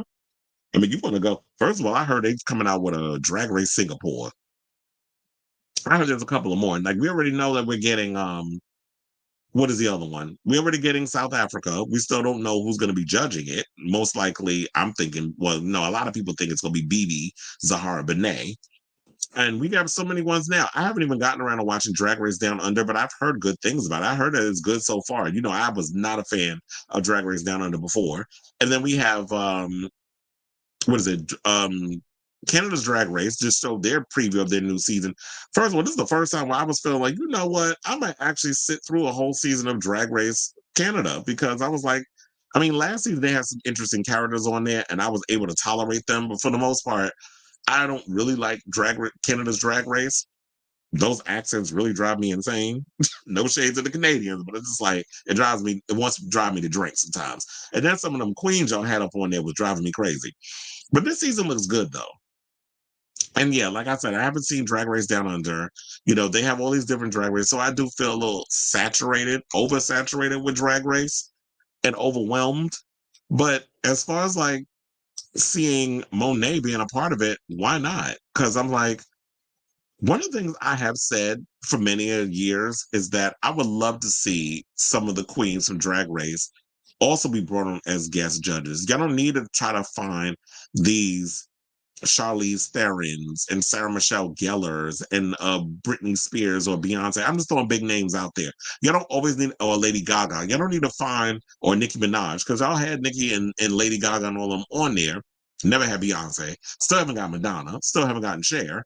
But when y'all always try to go for these big names or whatever, and it's like, why not have, like for me personally, I would love to have, if I ever created a reality competition series, y'all know I got a couple of ideas that I've pretty much told y'all some of them.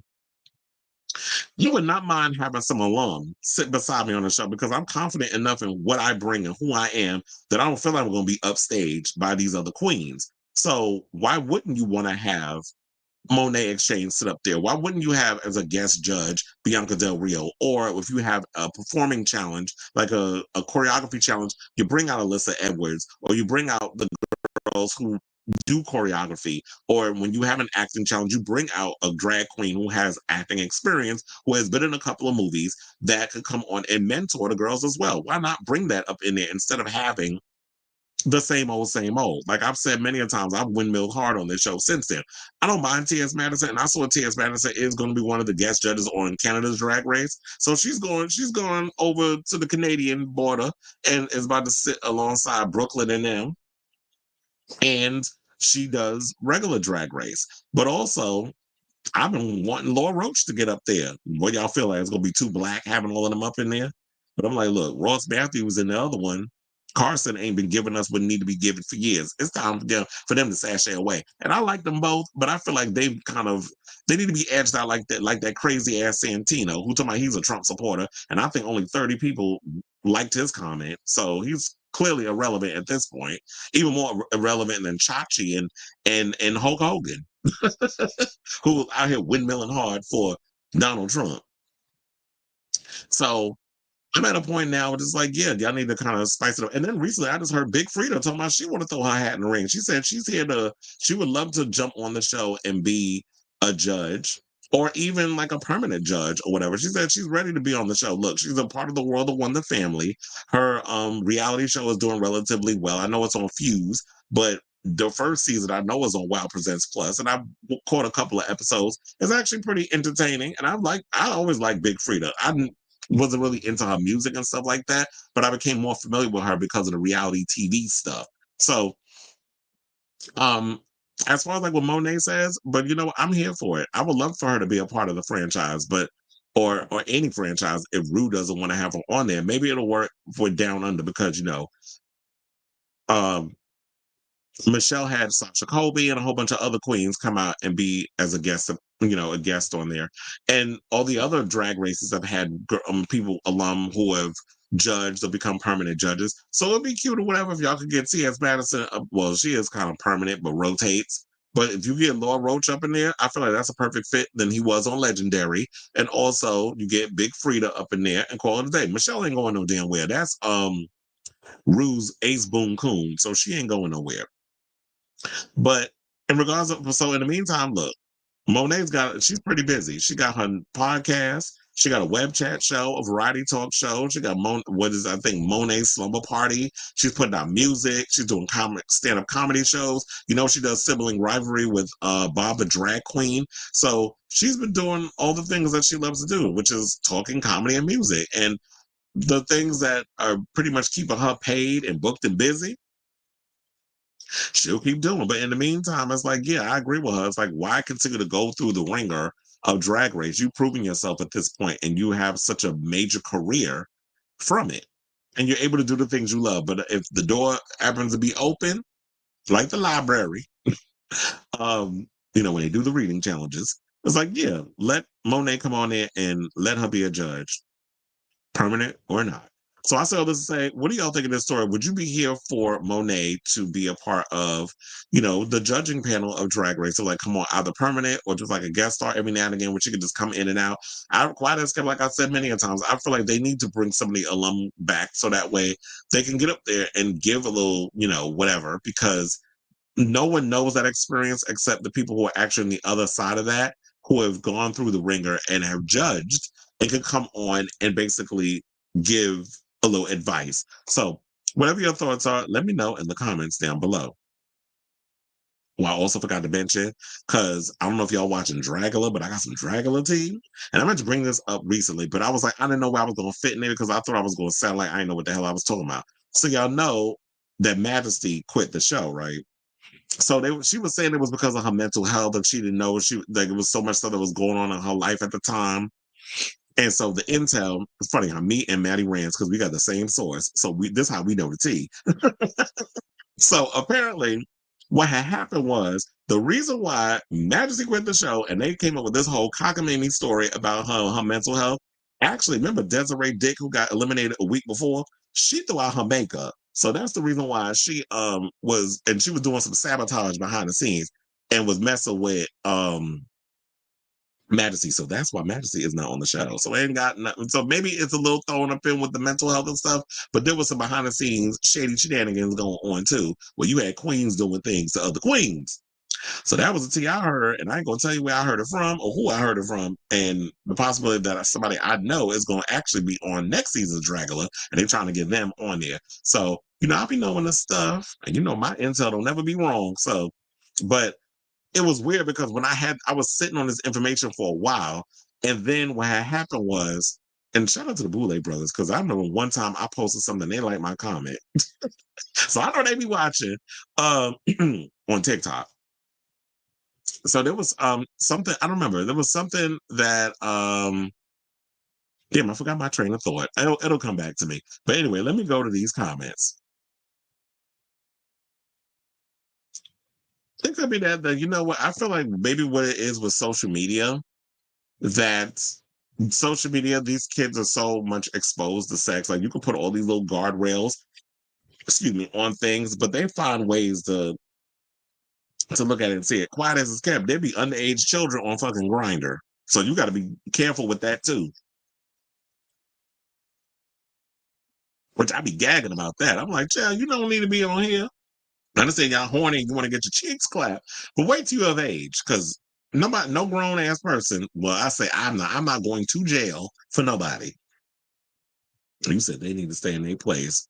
Yeah, and sometimes they need to be reminded of their place. Heard about some research that younger people wanted more platonic storylines rather than always centering romantic or sexual plot lines. But I mean, and here's the thing: you can have that, and but it needs to be balanced. We also need to show that, you know what, you can do platonic storylines, and I see like a lot of younger kids are more or less into wanting relationships and stuff, and that's great. But we got to get realistic. Not all people want a platonic relationship. A lot of people out here want to do the open relationship. They want to just be out here hunching everybody, or some of them want to start their own little OnlyFans and all this other mess. So we got to talk about, if we're going to talk about the things, we got to talk about all the things. And also, did y'all see this picture of Beyonce as Prince and Apollonia? Yeah, so this got a lot of people thinking that she's with the Halloween costume, that this was strategic, and how they feel that with her dressing up as Prince, they said historic voter turnout in New York City, over 1 million early votes were cast. I thought about doing an early voting thing, but I was like, you know what? I'm going to just wait until the day of. I know it's going to be crazy with the lines and everything, but I'm going to just wait. I got patience. But it was about what Beyonce and his overall look that she had, that this is actually, she's giving people a taste of what we could expect from Act 3 of, you know, this album. Because remember, the first album was, well, technically the first album was supposed to be Cowboy Carter, but because of the state of the world at the moment, she was like, people need to dance, people want to take their mind off stuff. So Renaissance became Act 1, when I guess was supposed to be Act 2. Then Act 2, of course, we got Cowboy Carter, which was, it split hairs. You know, I'm glad it started the conversation about country music and the history of country music and Black artists' contributions to country music, that it was edutainment on Beyonce's part. And while maybe I guess it didn't do as well as they hoped, but I guess she didn't care. She was like, I'm taking a creative risk. I'm doing what needs to be done with this. As long as it starts a genuine conversation, it's going to get a lot of people talking at the Grammys. And we already know the country music people show they behind when it came to that record. So it is what it is. And then the rumor with Act 3 is supposed to be rock music and that sort of thing. So she's going to take more of like a Prince approach to the rock stuff that she's gonna be doing. I'm thinking Prince, Little Richard, like that whole vibe. If she goes into that direction, I'll be here for it. And Beyonce put her own little stank on it. I know she's gonna probably educate, and when it comes to that, but in regards to everything else, I'm just hoping that, did she? Betty Davis, not Betty Davis Eyes, right? Remember that song? Betty Davis Eyes. Let me see if that's in her. Are you talking about this picture?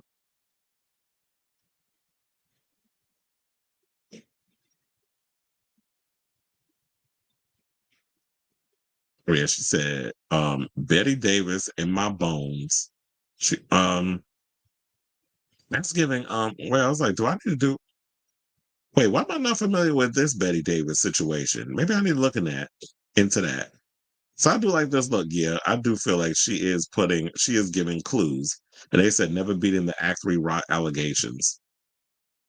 I definitely living for it. Do you think she's gonna start coming out here rocking an afro and a leotard with the little cowboy boots? But I'm like, yeah, this is cute or whatever outfit. She's giving me Foxy Cleopatra. Oh, she's like, I'm Foxy Cleopatra, and I'm a whole lot of women. How am I not familiar with Betty Davis, the funk musician? I need to also look into her stuff. How am I not familiar with her? But they gonna have me doing research.